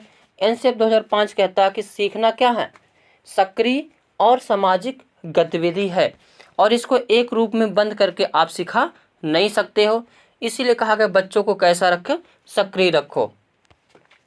सीखने में यांत्रिकता बार बार नहीं होनी चाहिए। यांत्रिकता मतलब बार बार, यानी किसी चीज़ को बार बार नहीं पढ़ाना चाहिए और उसे हर दिन हर रोज़ कुछ नया होना चाहिए। यानी किसी चीज़ को बार बार नहीं पढ़ाना चाहिए। सीखने को डर और अनुशासन की जगह आनंद एवं संतोष से जोड़ा जाए। अब मेरे तो क्लास में बच्चे आते हैं, मैं तो कहता हूँ मेरे क्लास में एक दिन बच्चे आ जाए, मजाल है दूसरे दिनों घर रुक जाए। ऐसा क्लास का इन्वायरमेंट बनाना है जहाँ बच्चे बिल्कुल अपने आप को रिफ्रेश महसूस करें, आनंदित महसूस करें, संतोषजनक महसूस करें।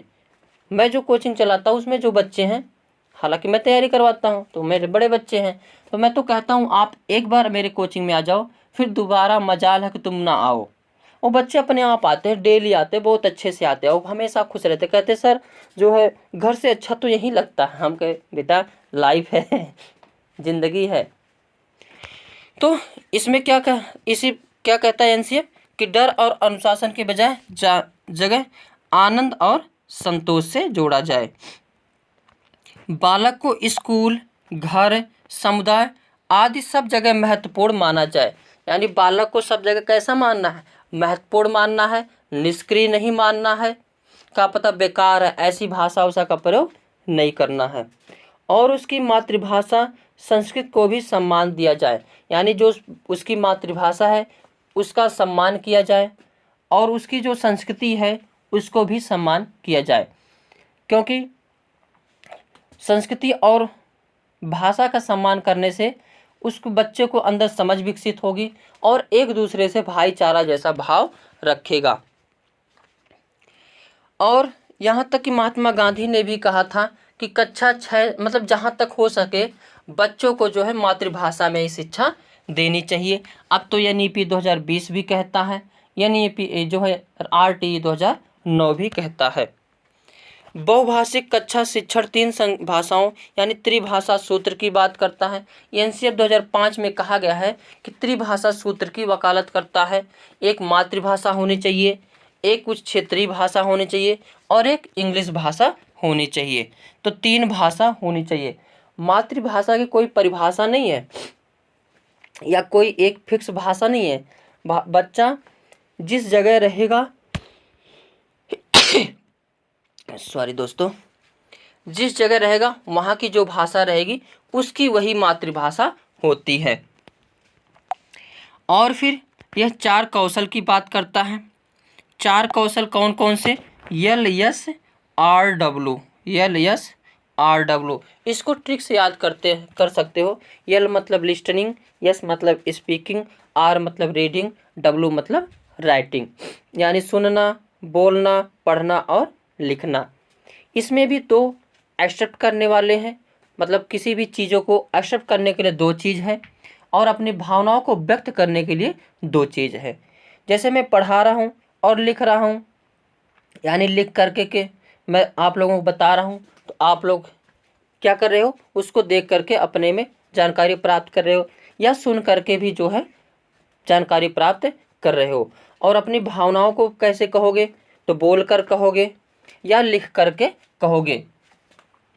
तो यहाँ पे 2 जो है ग्रहणात्मक होते हैं और 2 अपनी भावनाओं को व्यक्त करने वाला होता है। जैसे सुन करके हम क्या करते हैं? किसी चीज़ को ग्रहण करते हैं।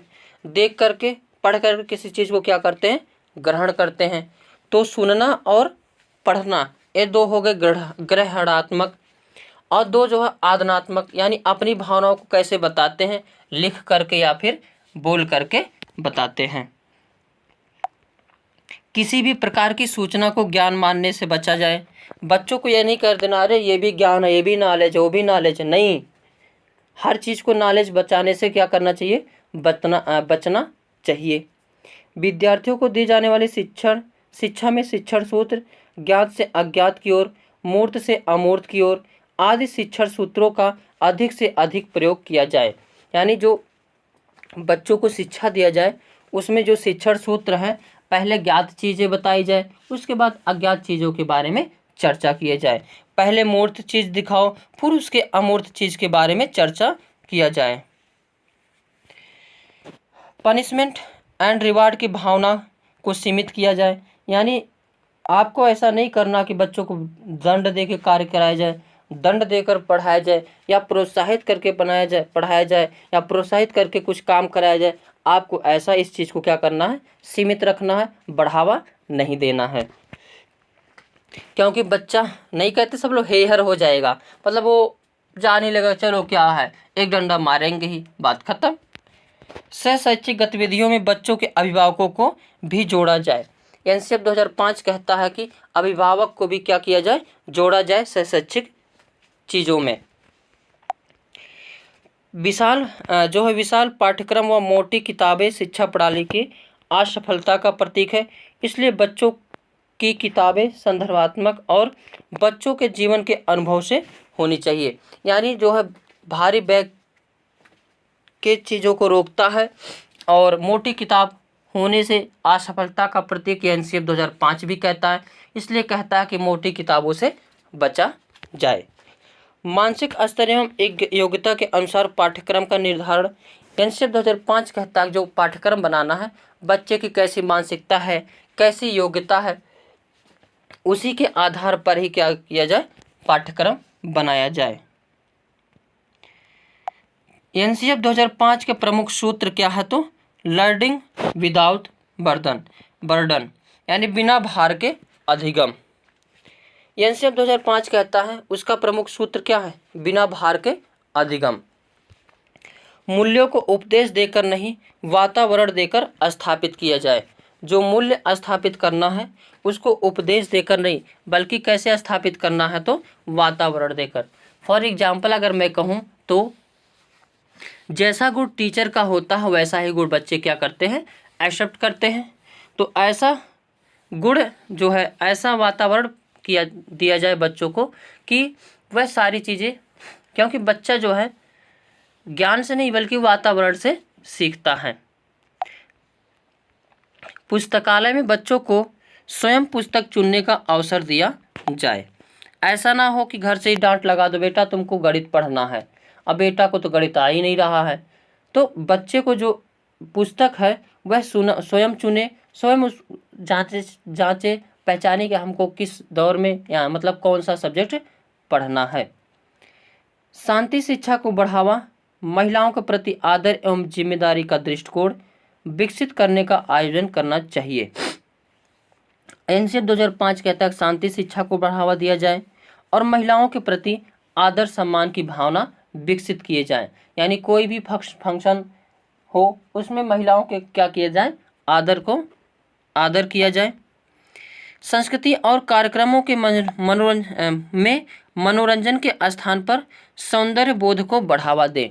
यानी जो कार्यक्रम 15 अगस्त, 26 जनवरी, 2 अक्टूबर के दिन होता है उसका जो मनोरंजन के आधार पर किस पर ध्यान दिया जाए, सौंदर्य बोध पर ध्यान दिया जाए। शिक्षकों को अकादमिक संसाधन व नवाचार आदि समय पर पहुंचाया जाए। अब जैसे नए युग के ज़माने में हर चीज़ बदलता रहता है, इस समय कंप्यूटर का युग आया है, तो अगर हम व्हाइट बोर्ड ब्लैक बोर्ड पर ही पढ़ाएं तो ये अच्छा नहीं है। इसीलिए एनसीएफ भी कहता है कि अकादमिक संसाधन व नवाचार को क्या किया जाए, समय समय पर पहुंचाया जाए। जैसा युग चल रहा उसी अनुसार जो है शिक्षा में बदलाव किए जाएं। आगे है समुदाय को मानवीय संसाधन के रूप में प्रयुक्त होने का अवसर दे। यानी जो समुदाय कम्युनिटी है उसको मानवीय संसाधन के रूप में प्रयुक्त होने का अवसर दें।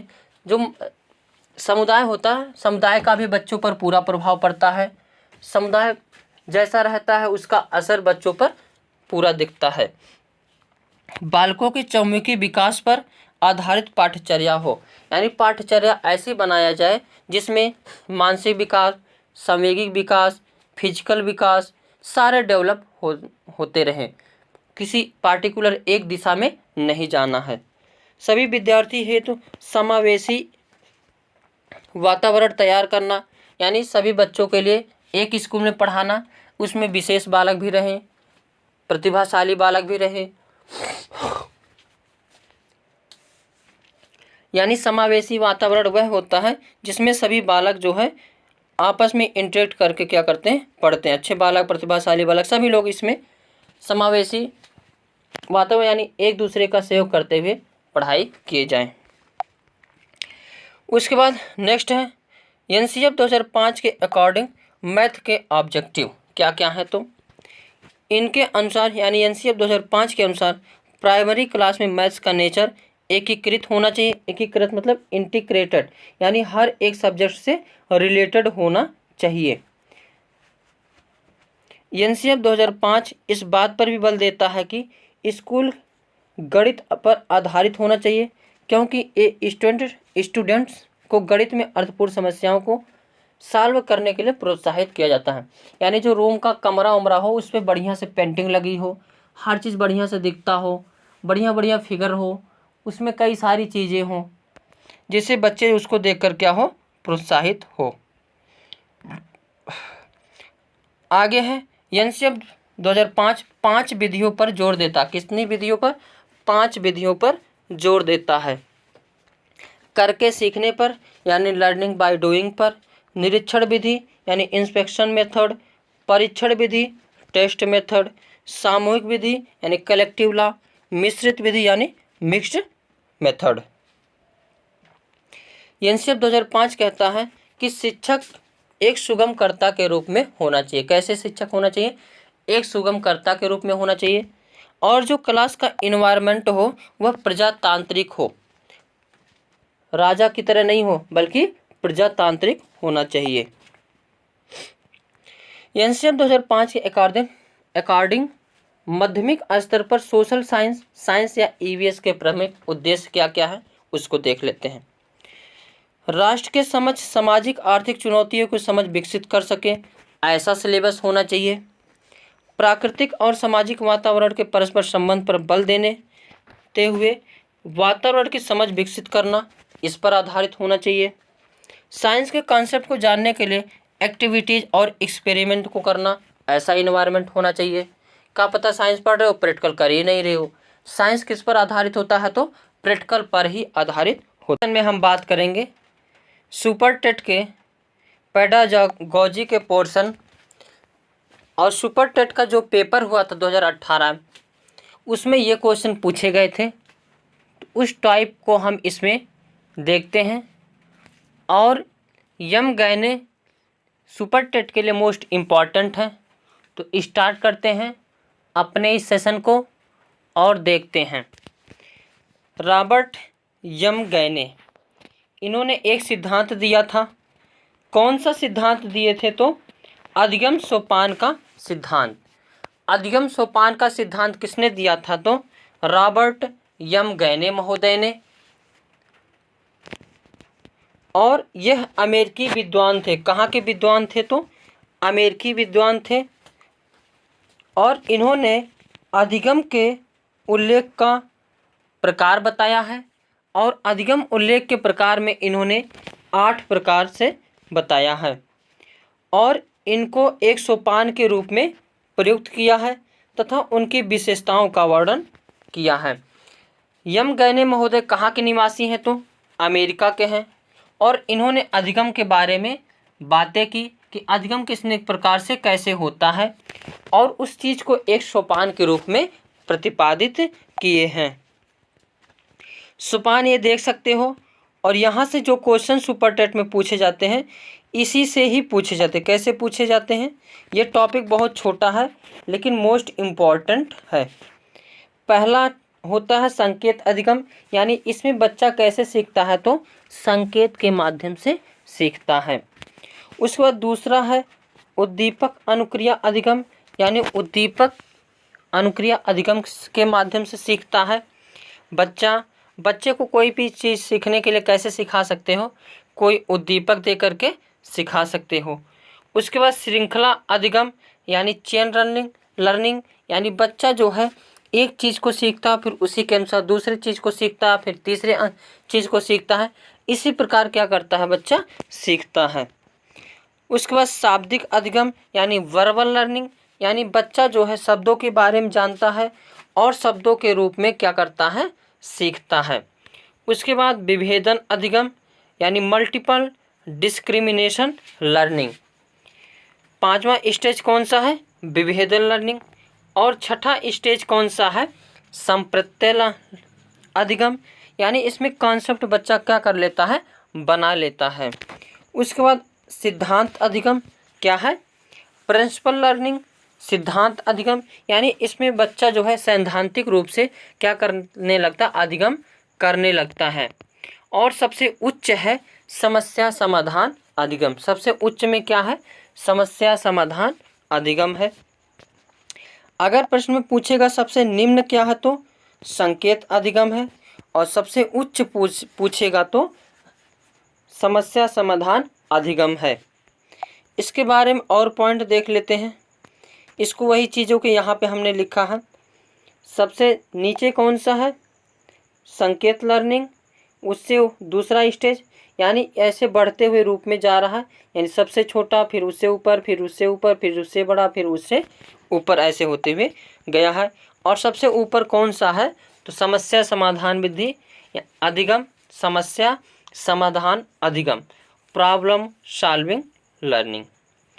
अब जो संकेत अधिगम है यह सबसे निम्न श्रेणी का अधिगम है।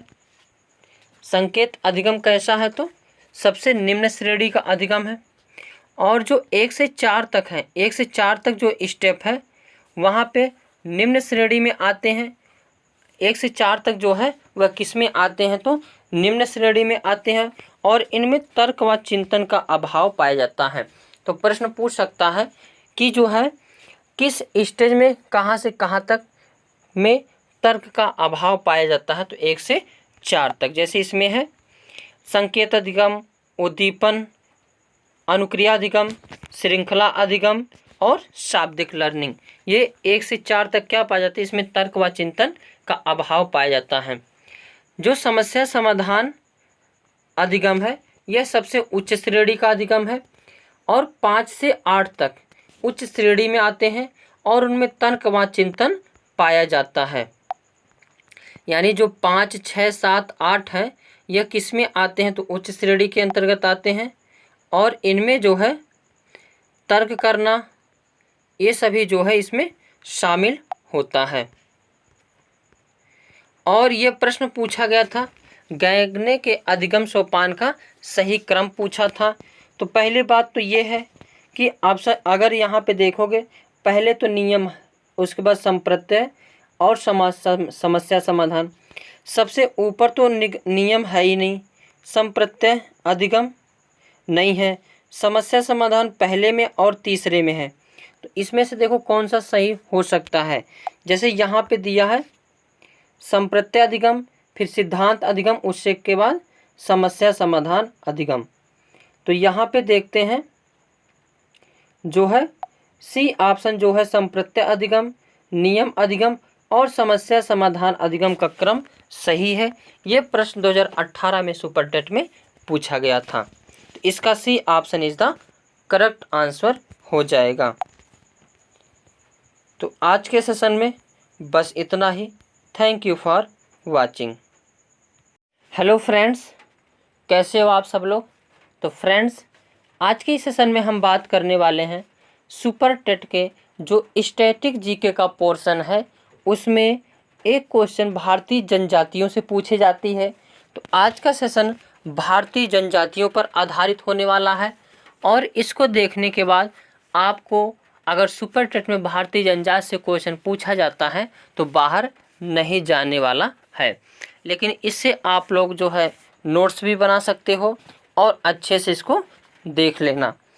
तो देखते हैं कौन कौन से राज्य में कौन सी जनजाति पाई जाती है, क्योंकि 2018 का जो पेपर हुआ था उसमें जिस हिसाब से क्वेश्चन बना है उसी के अनुसार हम आप सभी को क्या कर रहे हैं, तैयारी करवा रहे हैं। उत्तराखंड में कौन कौन सी जनजाति पाई जाती है तो थारू, गारो, जौनसारी, बुक्सा। उत्तर प्रदेश में पाई जाने वाली जनजाति कौन कौन सी है तो थारू, बुक्सा, जौनसारी, खरवार, भोटिया। उड़ीसा राज्य में कौन सी जनजाति पाई जाती है तो कोल, समर, खारिया, परोजा। झारखंड में कौन सी जनजाति पाई जाती है तो मुंडा, संथाल हो और असुर। मध्य प्रदेश में कौन सी जनजाति पाई जाती है तो कोल, मुंडा, गौड़, भील। असम की जनजाति कौन सी पाई जाती है तो कुकी, गारो, खासी, जयंतिया। हिमाचल प्रदेश में पाई जाने वाली जनजाति कौन कौन सी है तो गद्दी, कनौरा, जादू। पश्चिम बंगाल में पाई जाने वाली जनजाति कौन कौन सी है? तो संथाल, भूमिज, लोधा। मेघालय में पाई जाने वाली जनजातियाँ कौन कौन सी हैं? तो गारो, खासी, जैंतिया, मिकिर। प्रश्न पूछा जाता है यहाँ पे, किस प्रदेश में जनजातियों के नाम पर पहाड़ी का या पर्वतों का या पहाड़ों का नाम भी रखा गया है? तो मध्य प्रदेश में। मध्य प्रदेश में 3 पहाड़ी इस प्रकार से पाई जाती हैं कि यहाँ पे अगर बादल एक बार घुस जाता है तो पूरा बहुत ज़्यादा बारिश करता है। इसीलिए विश्व में अगर पूछेगा सर्वाधिक वर्षा कहाँ होती है, तो मेघालय के एक मासिनराम जगह है वहाँ पे होती है। क्यों होती है? क्योंकि वहाँ पे 3 पहाड़ियाँ हैं, गारो, खासी, जैंतिया। इन्हीं पहाड़ियों के आधार पर वहाँ की जनजाति का भी नाम है। और इस गारो, खासी, जैंतिया में एक बार अगर आर्द्रता यानी बारिश का बादल घुस जाता है तो उसमें यह निकल नहीं पाता और यहाँ पे बारिश करा देता है। इसीलिए विश्व में सर्वाधिक वर्षा मासिनराम मेघालय में होती है। गुजरात में कौन कौन सी जनजाति हैं? तो भील, कोली, ढोर और चारण। महाराष्ट्र में कौन कौन सी जनजाति हैं? तो गौड़, भील, कोली और वारली। छत्तीसगढ़ में जनजातियाँ कौन कौन सी पाई जाती हैं? तो गोंड, मुरिया और सहरिया। राजस्थान में पाई जाने वाली जनजाति कौन कौन सी हैं? तो भील, सहरिया, गरासिया। अंडमान निकोबार में पाई जाने वाली जनजाति कौन कौन सी हैं? तो ओंगे, जारवा, शम्पेन और सेंटिनले। इसमें जारवा और शम्पेन ये बराबर एग्जामिनेशन में पूछे जाने वाले जनजाति हैं। मिजोरम में पाई जाने वाली जनजाति कौन कौन सी हैं? तो मिजो, हाजोंग, पावी। कौन कौन सी है? मिजो, हाजोंग और पावी। तो आज के हेलो फ्रेंड्स, कैसे हो आप सब लोग? तो फ्रेंड्स, आज के सेशन में हम बात करेंगे सुपर टेट के लिए मोस्ट इम्पॉर्टेंट सेशन महत्वपूर्ण राष्ट्रीय एवं अंतर्राष्ट्रीय दिवस। यहाँ से एक क्वेश्चन जो है सुपर टेट में ज़रूर देखने को मिलता है। तो हम उन सभी मोस्ट इम्पॉर्टेंट डेट को इसमें एकत्रित किए हैं जो सुपर टेट एग्ज़ाम के लिए मोस्ट इम्पॉर्टेंट है। हालांकि 2018 में जैसा पेपर बना था उसी अनुसार जो है इसको कलेक्ट करके बनाया गया है और आशा नहीं पूरा विश्वास है कि क्वेश्चन जो अगर दिवस से पूछा तो इससे बाहर नहीं जाएगा। हो सके तो इसका नोट बना लेना और इन एक बार नोट बना लोगे तो कोई भी एग्ज़ाम दोगे उसमें हमेशा काम करेगा। तो चलते हैं दिवस को देखते हैं। प्रवासी भारतीय दिवस कब मनाया जाता है? तो 9 जनवरी। 9 जनवरी को महात्मा गांधी भारत आए थे, इसीलिए 9 जनवरी को प्रवासी भारतीय दिवस मनाया जाता है। 12 जनवरी को राष्ट्रीय युवा दिवस मनाया जाता है। प्रश्न पूछा जाता है कि राष्ट्रीय युवा दिवस किसके जन्मदिन पर मनाया जाता है? तो स्वामी विवेकानंद जी के जन्मदिन पर। 15 जनवरी को थल सेना दिवस। थल सेना दिवस कब मनाया जाता है? तो 15 जनवरी। 25 जनवरी को राष्ट्रीय पर्यटन दिवस और राष्ट्रीय मतदाता दिवस दोनों मनाया जाता है। हालांकि अभी चुनाव हुआ है इसलिए राष्ट्रीय मतदाता दिवस भी इम्पॉर्टेंट है और पर्यटन को सभी राज्य बढ़ावा दे रहे हैं, इसीलिए पर्यटन दिवस भी इम्पॉर्टेंट है। तो 25 जनवरी को राष्ट्रीय पर्यटन दिवस और राष्ट्रीय मतदाता दिवस मनाए जाते हैं। 26 जनवरी को गणतंत्र दिवस मनाया जाता है। 30 जनवरी को शहीद दिवस मनाया जाता है। शहीद दिवस भी इम्पॉर्टेंट है क्योंकि इस समय शहीद लोगों को पुरस्कार, धन दौलत बहुत ज़्यादा मिल रहे हैं, इसीलिए ये भी डेट क्या है? मोस्ट इम्पॉर्टेंट है। 28 फरवरी को राष्ट्रीय विज्ञान दिवस मनाया जाता है। आगे देखते हैं सेना दिवस। सेना दिवस कब मनाया जाता है? तो 15 जनवरी को। और राष्ट्रीय स्टार्टअप दिवस मोदी जी स्टार्ट किए स्टार्टअप। तो राष्ट्रीय स्टार्टअप दिवस कब मनाया जाता है? तो 16 जनवरी को। पराक्रम दिवस कब मनाया जाता है? तो 23 जनवरी को। राष्ट्रीय बालिका दिवस कब मनाया जाता है? तो 24 जनवरी को। राष्ट्रीय मतदाता दिवस 25 जनवरी को। और भारतीय गणतंत्र दिवस कब मनाया जाता है? तो 26 जनवरी को।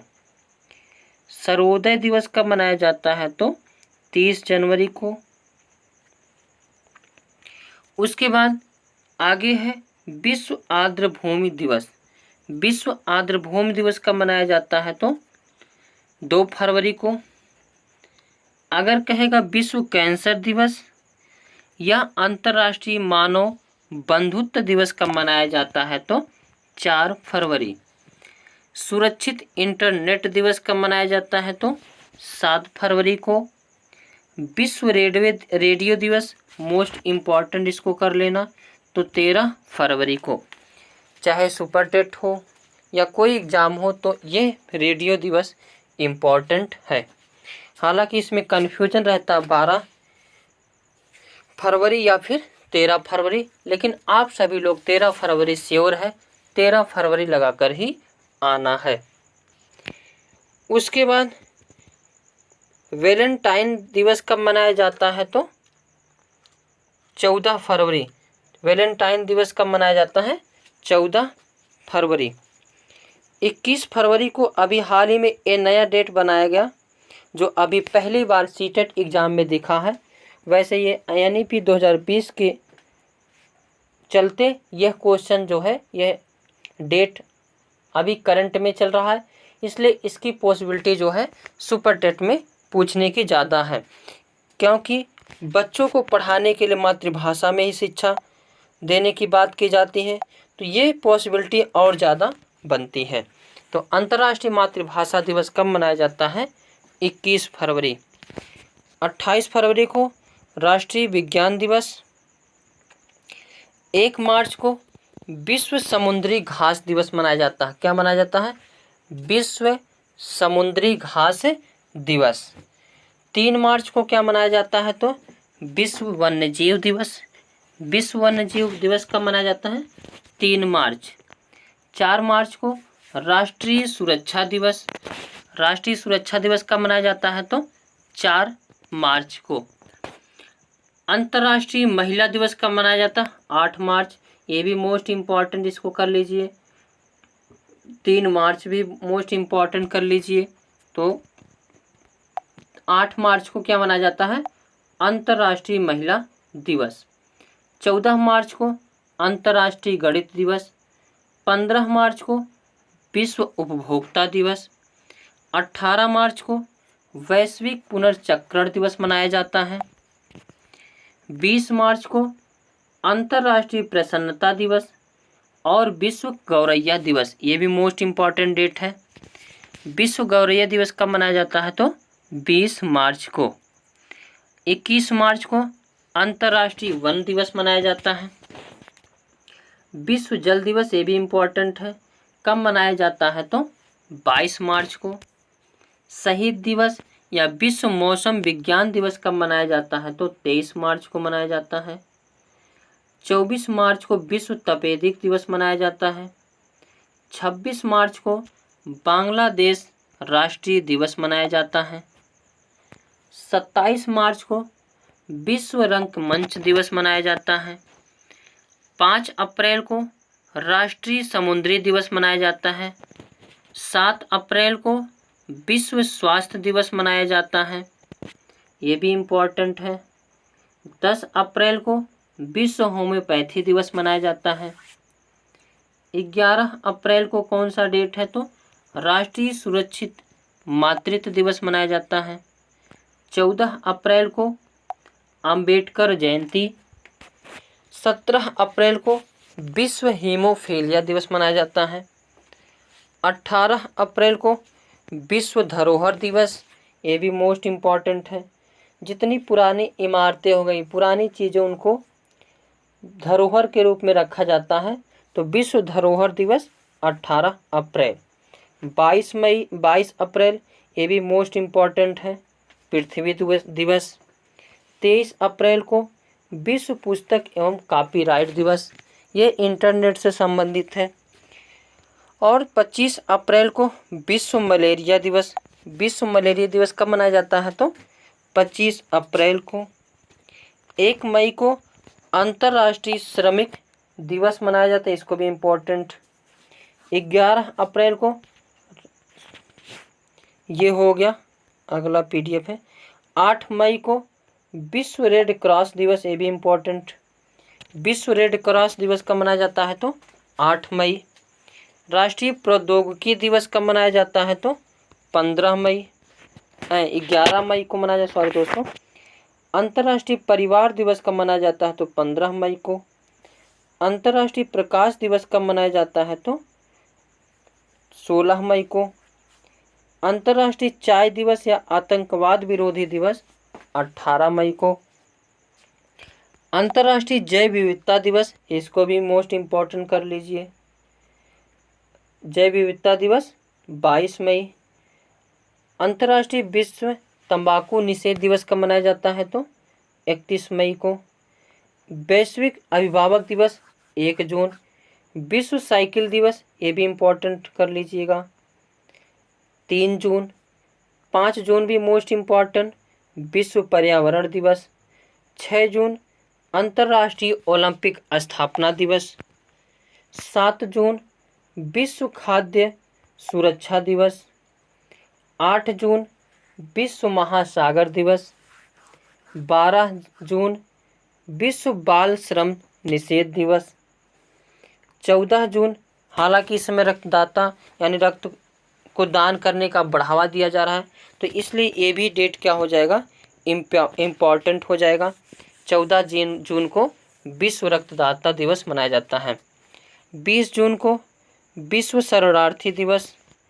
21 जून को मोस्ट इम्पॉर्टेंट अंतर्राष्ट्रीय योग दिवस मनाया जाता है। 29 जून को राष्ट्रीय सांख्यिकी दिवस मनाया जाता है, इसको भी मोस्ट इम्पॉर्टेंट। 1 जुलाई राष्ट्रीय चिकित्सा दिवस। 11 जुलाई विश्व जनसंख्या दिवस, ये भी इम्पोर्टेंट है। 30 जुलाई विश्व शतरंज दिवस। 26 जुलाई कारगिल दिवस। अब ये सब डेट इम्पॉर्टेंट हो गया है। 1 अगस्त विश्व स्तनपान दिवस। 7 अगस्त राष्ट्रीय हथकरघा दिवस, ये भी UPP में पूछा गया है। तो राष्ट्रीय हथकरघा दिवस कब मनाया जाता है? 7 अगस्त को, इसको भी इम्पोर्टेंट कर लीजिए। 10 अगस्त विश्व शेर दिवस। 12 अगस्त, ये भी इम्पोर्टेंट है, विश्व हाथी दिवस। 13 अगस्त विश्व अंगदान दिवस। 19 अगस्त विश्व फोटोग्राफी दिवस।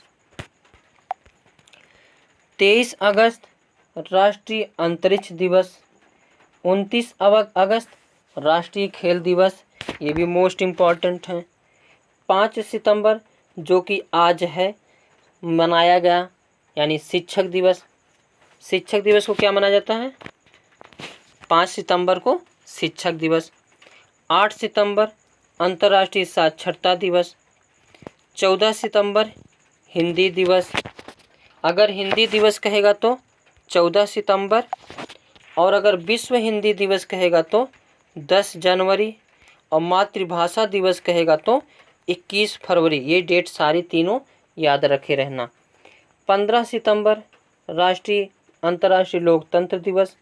16 सितंबर, ये भी इम्पोर्टेंट है, ओजोन परत संरक्षण दिवस। 27 सितंबर विश्व पर्यटन दिवस। 1 अक्टूबर अंतर्राष्ट्रीय वृद्धजन दिवस।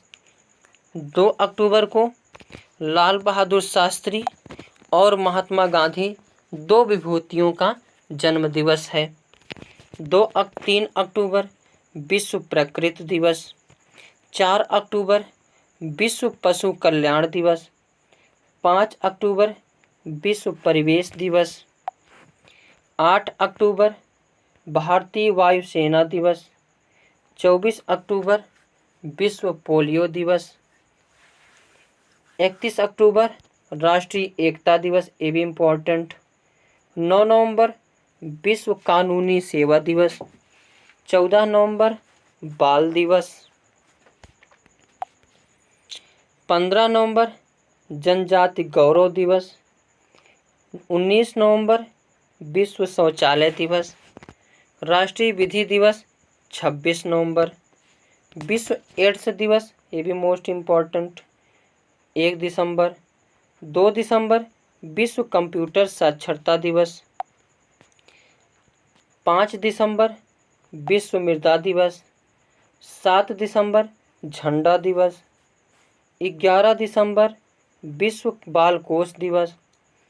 23 दिसंबर किसान दिवस। 24 दिसंबर राष्ट्रीय उपभोक्ता दिवस। तो आज के सेशन में बस इतना ही। ये वीडियो आपको सुपर टेट के लिए बहुत ही फ़ायदेमंद है। वीडियो अच्छा लगे। हेलो फ्रेंड्स, कैसे हो आप सब लोग। फ्रेंड्स, आज के सेशन में हम सुपर टेट के लिए NEP 2020 का सेशन करेंगे। और जैसा कि इसके पहले जो पेपर हुआ था 2018 में, उसमें NCF RT से प्रश्न पूछे गए थे। तो अभी हाल ही में NEP 2020 लागू की गई, तो यहाँ से भी प्रश्न आपको देखने को ज़रूर मिलेगा। तो आज का सेशन किस पर है, तो NEP 2020 पर आधारित है। NEP 2020 का फुल फॉर्म क्या होता है, तो एक प्रश्न यहीं से बन सकता है। तो नेशनल एजुकेशन पॉलिसी 2020। और NEP 2020, इसमें कुछ पॉइंट को देखते हुए आगे बढ़ते हैं। NEP के निर्माण के लिए जून 2017 में इसरो के पूर्व चीफ डॉक्टर के कस्तूरीरंगन की अध्यक्षता में एक समिति का गठन किया गया। इस समिति में 2019 में NEP 2020 का यानी NEP का मसौदा तैयार किया। NEP के निर्माण के लिए और उससे पहले एक आज का सुविचार देख लेते हैं। जो आदमी दूसरे की सिचुएशन को नहीं समझ सकता, वो रिश्ता क्या निभाएगा। रिश्ता निभाने के लिए केवल अपना मकसद नहीं होना चाहिए। विजय सर। और कैबिनेट में जो नाम था MHRD, इसका नाम बदलकर एजुकेशन मिनिस्ट्री भी करने की मंजूरी प्रदान की गई है। और इस समिति ने मई 2019 में NEP का मसौदा तैयार किया। NEP यानी नेशनल एजुकेशन पॉलिसी 2020, यह 1968 के बाद तीसरी शिक्षा नीति होगी। पहली बार 1968 में बनाई गई, उसके बाद 1986 में बनाई गई, और बहुत छोटा सा हल्का सा चेंजिंग 1992 ईस्वी में किया गया था। और अगर सबसे बड़ी शिक्षा नीति कहेगा तो 2020 में बनाई गई, जो 1968 को लेकर तीसरी शिक्षा नीति है। ये भी प्रश्न पूछा जा सकता है।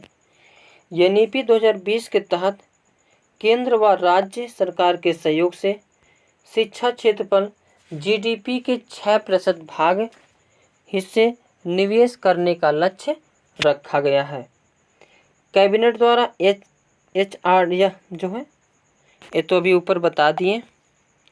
और वर्ष 2030 तक अध्यापन के लिए न्यूनतम डिग्री योग्यता 4 वर्षीय एकीकृत BEd डिग्री होना अनिवार्य कर दिया गया है।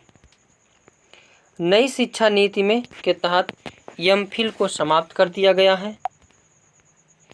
हर बच्चे की विशेष क्षमताओं को स्वीकृत पहचान और उनके विकासशील प्रयास करना, शिक्षक और अभिभावकों को इन क्षमताओं के प्रति संवेदनशील बनाना NEP 2020 का ये मेन टारगेट है, जिससे वे बच्चे अकादमी और अन्य क्षमताओं में भी उनका सर्वांगीण विकास पर पूरा ध्यान दिया जा सके। बच्चे जो होते हैं उनके अंदर बहुत सारे गुण होते हैं, और उनके गुण के अनुसार अगर कार्य किया जाए तो बच्चे जो है बहुत आगे जा सकते हैं। लचीलापन, ताकि शिक्षार्थियों में उनके सीखने के तौर तरीके एवं कार्यक्रमों की चुनने की क्षमता हो। बुनियादी साक्षरता और संख्या ज्ञान को सर्वाधिक। फ्रेंड्स, कैसे हो आप सब लोग? तो सुपर टेट की वैकेंसी आखिर 2024 में देखने को मिल जाएगी। 2018 के बाद 2018 में जो पेपर हुए थे उसी के बेस पर यह वीडियो बनाया जा रहा है।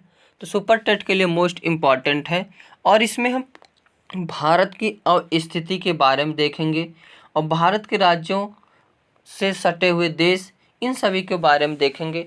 और यहाँ से देखने के बाद आपको भूगोल से क्वेश्चन जो ज़रूर देखने को इसमें से मिल जाएंगे। अब की बार चूकना नहीं है, अब की बार चूकना नहीं है, किसी प्रकार मौका मिला है मेरे दोस्त। अब की बार चूकना नहीं है, किसी प्रकार मौका मिला है मेरे दोस्त। अब की बार इतनी तगड़ी पढ़ाई कर दो कि एग्ज़ाम भी बोले बस, एग्ज़ाम भी बोले बस। और इसमें अगर हम देखें भूगोल के जनक कौन है तो इरोस्टेनीज है। कौन है? इरोस्टेनीज हैं। और इरोस्टेनीज ने एक पुस्तक लिखी थी जियोग्राफिया, और वो शब्द क्या, किस पुस्तक का नाम क्या था? जियोग्राफिया। और जियो का अर्थ है पृथ्वी और ग्राफिया मतलब टू स्टे यानी अध्ययन करना।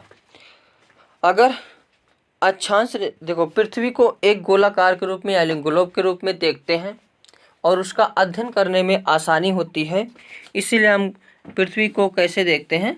ग्लोब के रूप में देखते हैं। अगर अक्षांश रेखा की बात करें तो 181 होती है। अक्षांश रेखा क्या होती है तो जो विषुवत रेखा के समांतर होती है रेखा, उसे हम अक्षांश रेखा कहते हैं। और जो मध्य में रेखा होती है उसे विषुवत रेखा या जीरो रेखा या भूमध्य सागरीय रेखा कहते हैं। कहीं कहीं आपको भूमध्य रेखा 179 भी देखने को मिलेगा, क्योंकि केंद्र पर जो ध्रुव होते हैं वह रेखा का निर्माण नहीं करते हैं। देशांतर रेखा, देशांतर रेखा कितनी होती हैं तो 360 होती हैं। यानी जो इस प्रकार की रेखा है, खड़ी रेखा है, उसे हम देशांतर रेखा कहते हैं। यानी जीएमटी की तरह रेखा कौन सी रेखा है? देशांतर रेखा है। देशांतर रेखाओं की संख्या कितनी होती है तो 360 होती है। अगर देखोगे विषुवत रेखा से ध्रुवों की ओर जाने पर पैदावार कम होगी और ध्रुवों से विषुवत रेखा की ओर आने पर पैदावार अधिक होगी। और विषुवत ऐसी कौन सा महाद्वीप है जहाँ से तीनों रेखाएं गुजरती हैं? अगर रेखा की बात करें तो जो जीरो रेखा उसे जीरो रेखा, उसके ऊपर 23.5 अंश कर्क रेखा और उसके नीचे 23.5 अंश कौन सी रेखा होती है तो मकर रेखा होती है। और अगर देशांतर की बात करें तो आधे पर से बांटने के बाद इधर का पूर्वी देशांतर और इधर पश्चिमी देशांतर होता है। और अगर अक्षांश की बात करें तो ऊपर उत्तरी गोलार्ध होता है और नीचे दक्षिणी गोलार्ध होता है। अब थोड़ा सा महाद्वीप देख लें तो महाद्वीप पूरे विश्व में कितने हैं तो 7 हैं। द्वीप क्या होता है? पानी के चारों तरफ से पृथ्वी का वह भाग जो पानी से चारों तरफ से ढका हुआ हो उसे द्वीप कहते हैं। और वही जब बड़ा भूखंड बन जाता है तो उसे हम महाद्वीप कहते हैं। इस पूरे विश्व में 7 महाद्वीप हैं।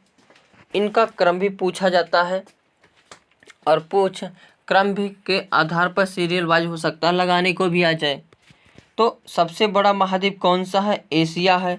उससे के बाद अफ्रीका है, उससे छोटा उत्तरी अमेरिका, उसके बाद दक्षिणी अमेरिका, उसके बाद अंटार्कटिका है, उसके बाद यूरोप है और सबसे छोटा क्या है तो ऑस्ट्रेलिया है। अगर कहेगा विश्व में सबसे बड़ा महाद्वीप कौन सा है? एशिया। विश्व में सबसे छोटा महाद्वीप ऑस्ट्रेलिया। अंध महाद्वीप किसे कहते हैं? अफ्रीका को। तैरता हुआ महाद्वीप किसे कहते हैं? अंटार्कटिका को। श्वेत महाद्वीप किसे कहते हैं? अंटार्कटिका को। सभ्यता का पालना किस महाद्वीप को कहा जाता है? तो एशिया महाद्वीप को। अगर मानव का पालना कहेगा तो अफ्रीका महाद्वीप को। हर पॉइंट को आपको क्या करना है, याद किए रहना है। भारत की स्थिति देखेंगे तो विश्व के मानचित्र में अगर ऐसे जाएगा, कर्क रेखा हो गया, ये विषुवत रेखा नीचे से जाती है, और देखोगे तो विषुवत रेखा के उत्तरी गोलार्ध में पूर्वी देशांतर में 82.5 अंश पूरब में भारत की अवस्थिति है। भारत के बीचों बीच से कौन सी रेखा जाती है? तो कर्क रेखा जाती है, जो भारत के 8 राज्यों से गुजरती है। 8 राज्य कौन से हैं? गुजरात है, राजस्थान है, मध्य प्रदेश है, छत्तीसगढ़, झारखंड, पश्चिम बंगाल, मिजोरम, त्रिपुरा। 8 राज्यों से, भारत के 8 राज्यों से कर्क रेखा गुजरती है। भारत की स्थिति जान गए, 82.5 अंश उत्तरी गोलार्ध में पूर्वी देशांतर में भारत की स्थिति है। अगर प्रश्न पूछेगा जीएमटी रेखा से भारत कितने घंटा आगे है, तो 82.5 को गुणे 4 करेंगे तो आ जाएगा 5 साढ़े 5 घंटा। तो 5.5 घंटा क्या है, आगे है। भारत की स्थिति व विस्तार। भारत पृथ्वी के उत्तरी पूर्वी गोलार्ध में 8.4 से 37.6 उत्तरी अक्षांश तथा 68.7 से 97 पूर्वी देशांतर में स्थित है। भारत के उत्तरी भाग को जो है इंद्रकौल, दक्षिणी भाग को जो है कहते हैं इंदिरा पॉइंट, पूर्वी भाग को किबूथी और पश्चिमी भाग को गौरमोता कहते हैं। अगर भारत की क्षेत्रफल देखोगे तो 32,87,263 वर्ग किलोमीटर है, और यह भारत विश्व के कुल क्षेत्रफल का 2.43% है। क्षेत्रफल के स्थान पर अगर भारत का स्थान पूछेगा तो 7वें स्थान पर है। पहले स्थान पर रूस है, उसके बाद कनाडा, अमेरिका, चीन, ब्राज़ील, ऑस्ट्रेलिया, उसके बाद क्या है, भारत। क्षेत्रफल की दृष्टि से भारत कौन से स्थान पर है, 7वें। और जनसंख्या की दृष्टि के पर कहेगा तो चीन के बाद दूसरे स्थान पर है। हालांकि इस समय डाटा चेंज हुआ है, लेकिन अभी हम लोगों का जो पेपर होगा वह जनगणना 2011 के आधार पर ही क्वेश्चन बनेंगे, तो वहाँ पे लगाना है दूसरे स्थान पर। और जो भारत में जनसंख्या निवास करती है वह विश्व की जनसंख्या का 17.5% जनसंख्या केवल भारत में निवास करती हैं, और 82.5 अंश पूर्वी देशांतर भारत के लगभग मध्य से होकर गुजरता है। यहाँ से भी 5 राज्य होकर जाती हैं, ये भी प्रश्न पूछा जाता है। जो जीएमटी रेखा गुजरती है भारत के लगभग मध्य से, वह कितने राज्यों से होकर जाती है, तो 5। उत्तर प्रदेश, मध्य प्रदेश, छत्तीसगढ़, उड़ीसा और आंध्र प्रदेश, यही है।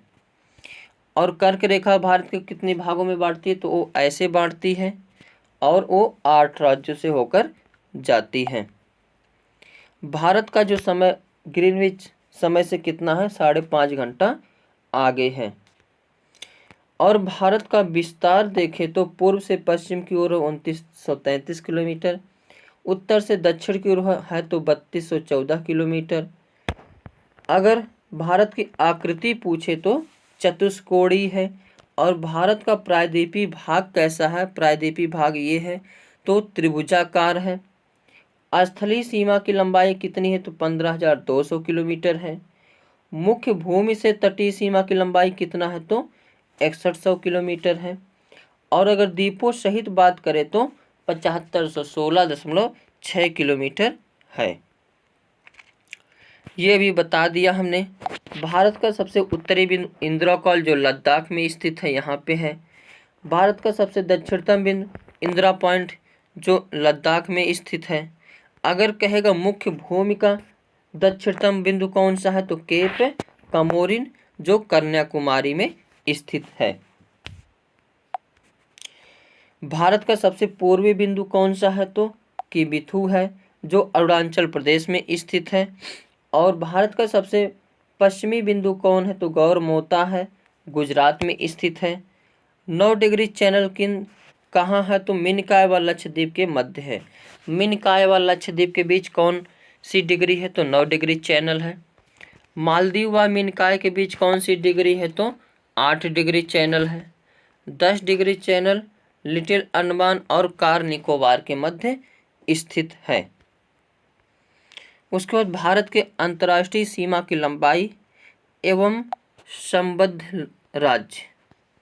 भारत की कुल अंतर्राष्ट्रीय सीमा कितने देशों से लगती है? तो 7 देशों से। उस 7 देश कौन कौन से हैं? तो एक सीरियल वाइज करें तो पाकिस्तान, अफगानिस्तान, चीन, भूटान, म्यांमार, बांग्लादेश, नेपाल, इतने देशों से सटे हुए लगती है। तो 1 2 3 4 5 6 7।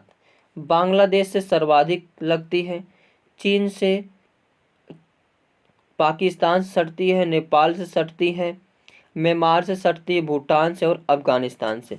सबसे कम दूरी कहाँ से सटती है? तो अफगानिस्तान से केवल 106 किलोमीटर, और सर्वाधिक कहेगा तो बांग्लादेश से 4096.7 किलोमीटर।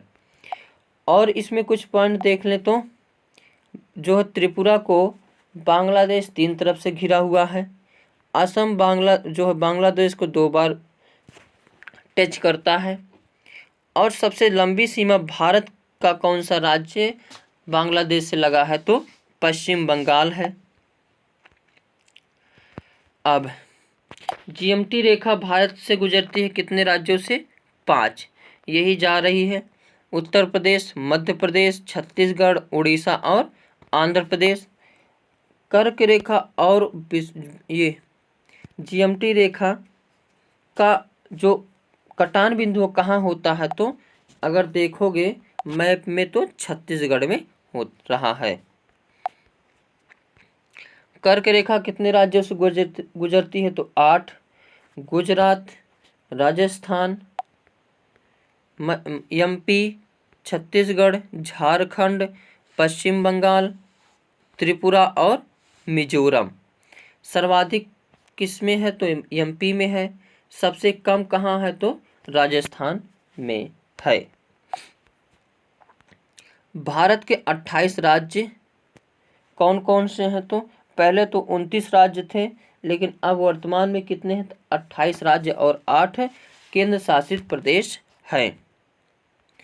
राजस्थान, महाराष्ट्र, नागालैंड, मणिपुर, पश्चिम बंगाल, तेलंगाना, असम, त्रिपुरा, मध्य प्रदेश, तमिलनाडु, गुजरात, सिक्किम, आंध्र प्रदेश, उत्तर प्रदेश, पंजाब, कर्नाटक, मेघालय, उत्तराखंड, गोवा, हरियाणा, मिजोरम, अरुणाचल प्रदेश, हिमाचल प्रदेश, केरल, छत्तीसगढ़, बिहार, झारखंड और उड़ीसा। भारत में कितने केंद्र शासित प्रदेश हैं? तो 8 केंद्र शासित प्रदेश हैं। कौन कौन से? ऊपर है लद्दाख, उसके बाद जम्मू कश्मीर, चंडीगढ़, उसके बाद दिल्ली। ये 4 तो ऊपर याद रखना है, लद्दाख, जम्मू कश्मीर, दिल्ली और चंडीगढ़। दमन दीव, दादर और नगर हवेली, पुदुचेरी, लक्षद्वीप और अंडमान निकोबार। 4 जो है कहाँ है? तो नीचे हैं। भारत की अंतर्राष्ट्रीय सीमाएं कितने देशों से लगाती हैं? तो 7। बांग्लादेश, चीन, पाकिस्तान, नेपाल, म्यांमार, भूटान और अफगानिस्तान। अंतर्राष्ट्रीय सीमा रेखाएं कौन कौन सी हैं? यहाँ से भी पूछे जाते हैं, मोस्ट इम्पॉर्टेंट। मैकमोहन रेखा कहाँ है? तो भारत और चीन के बीच में स्थित है। जीरो रेखा कहाँ है? तो भारत और बांग्लादेश की सीमा के बीच है। रेड क्लिफ रेखा सीमा कहाँ है? तो भारत और पाकिस्तान के बीच में है। डूरंड रेखा कहाँ है? तो भारत और अफगानिस्तान के बीच में है। यहाँ से भी एक क्वेश्चन सुपर टेट में पूछे जा सकते हैं। आगे है, भारत पाकिस्तान के बीच कौन सी रेखा है? रेड क्लिफ रेखा। और कौन से राज्य लगते हैं? तो गुजरात, राजस्थान, पंजाब, जम्मू कश्मीर और लद्दाख। यानी 4 राज्य लगते हैं, 4 राज्य नहीं 3 राज्य लगते हैं और 2 केंद्र शासित प्रदेश लगते हैं। अफगानिस्तान से सीमा रेखा कौन सी है? डुरंड रेखा, जो 106 किलोमीटर लगता है और केवल लद्दाख राज्य से सीमा रेखा बनाती है।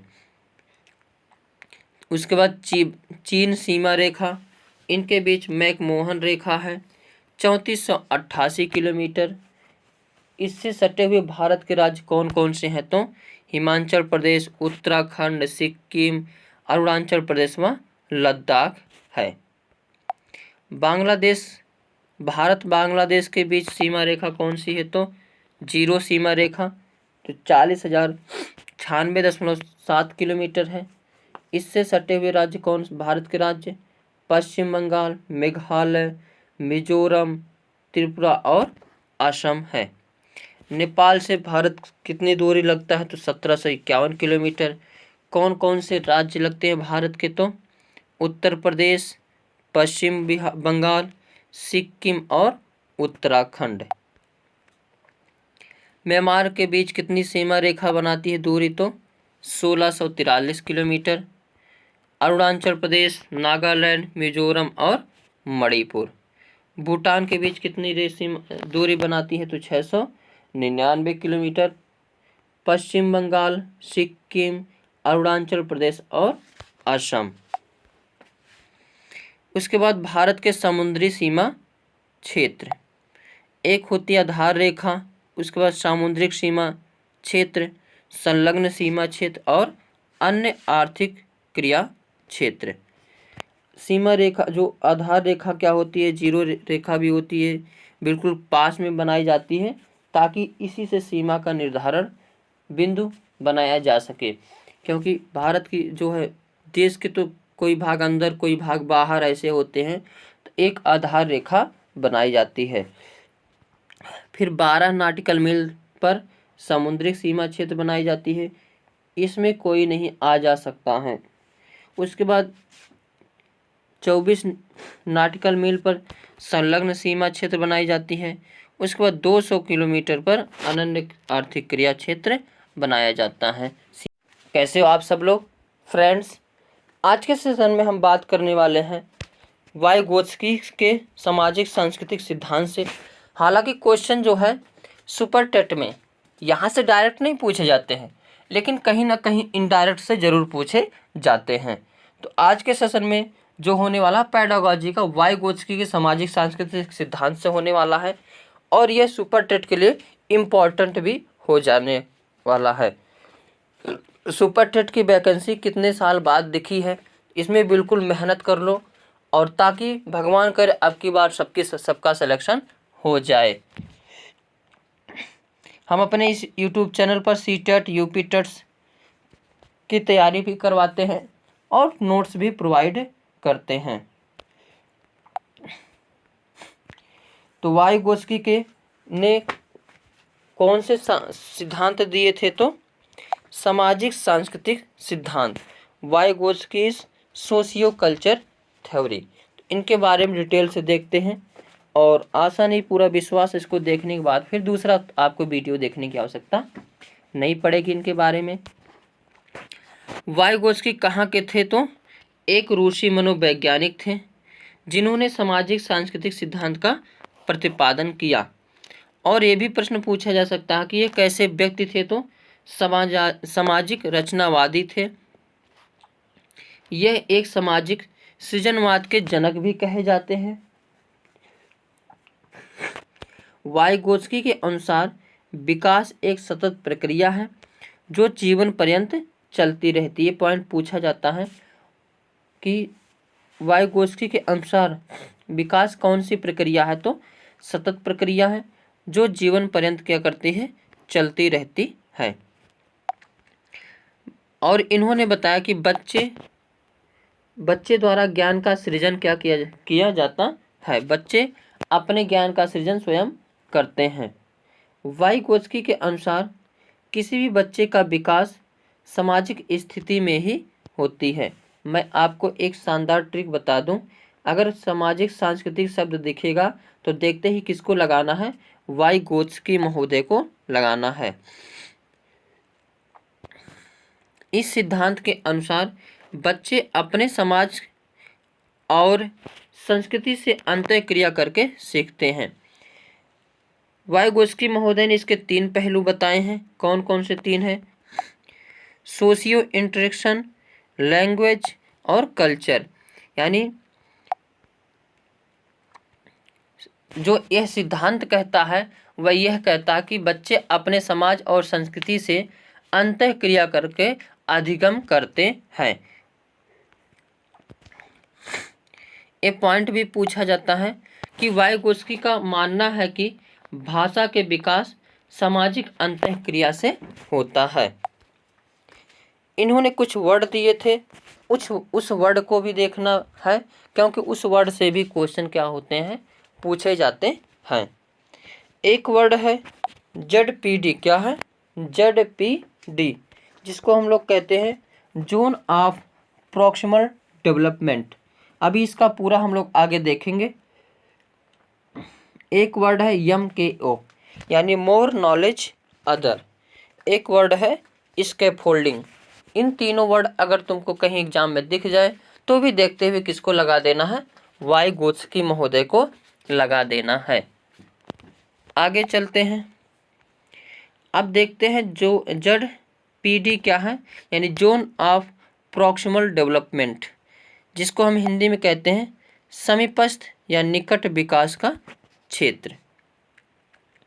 वास्तविक विकास के स्तर तक संभावित विकास के स्तर के बीच के अंतर को समीपस्थ विकास का क्षेत्र कहा जाता है।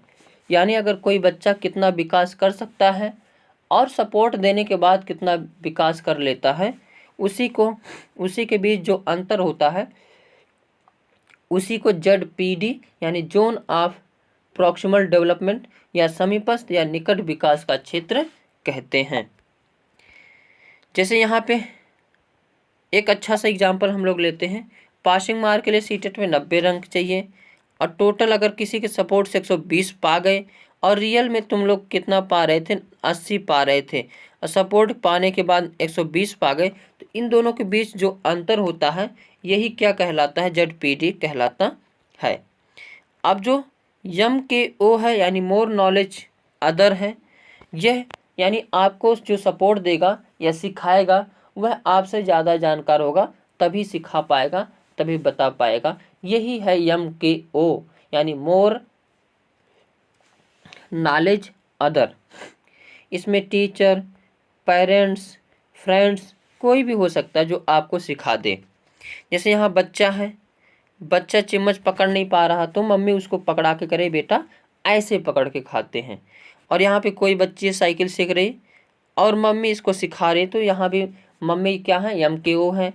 यहाँ भी मम्मी क्या है, MKO है। अगला वर्ड जो है स्कैफोल्डिंग, जिसे हम पाड़ या ढांचा कहते हैं। तो वयस्क द्वारा दी जाने वाली सपोर्ट को हम स्कैफोल्डिंग यानी पाड़ या ढांचा कहते हैं।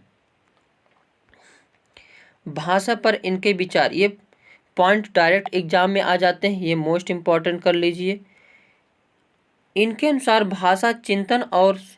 भाषा और चिंतन शुरू में अलग अलग होते हैं लेकिन बाद में एक साथ हो जाते हैं।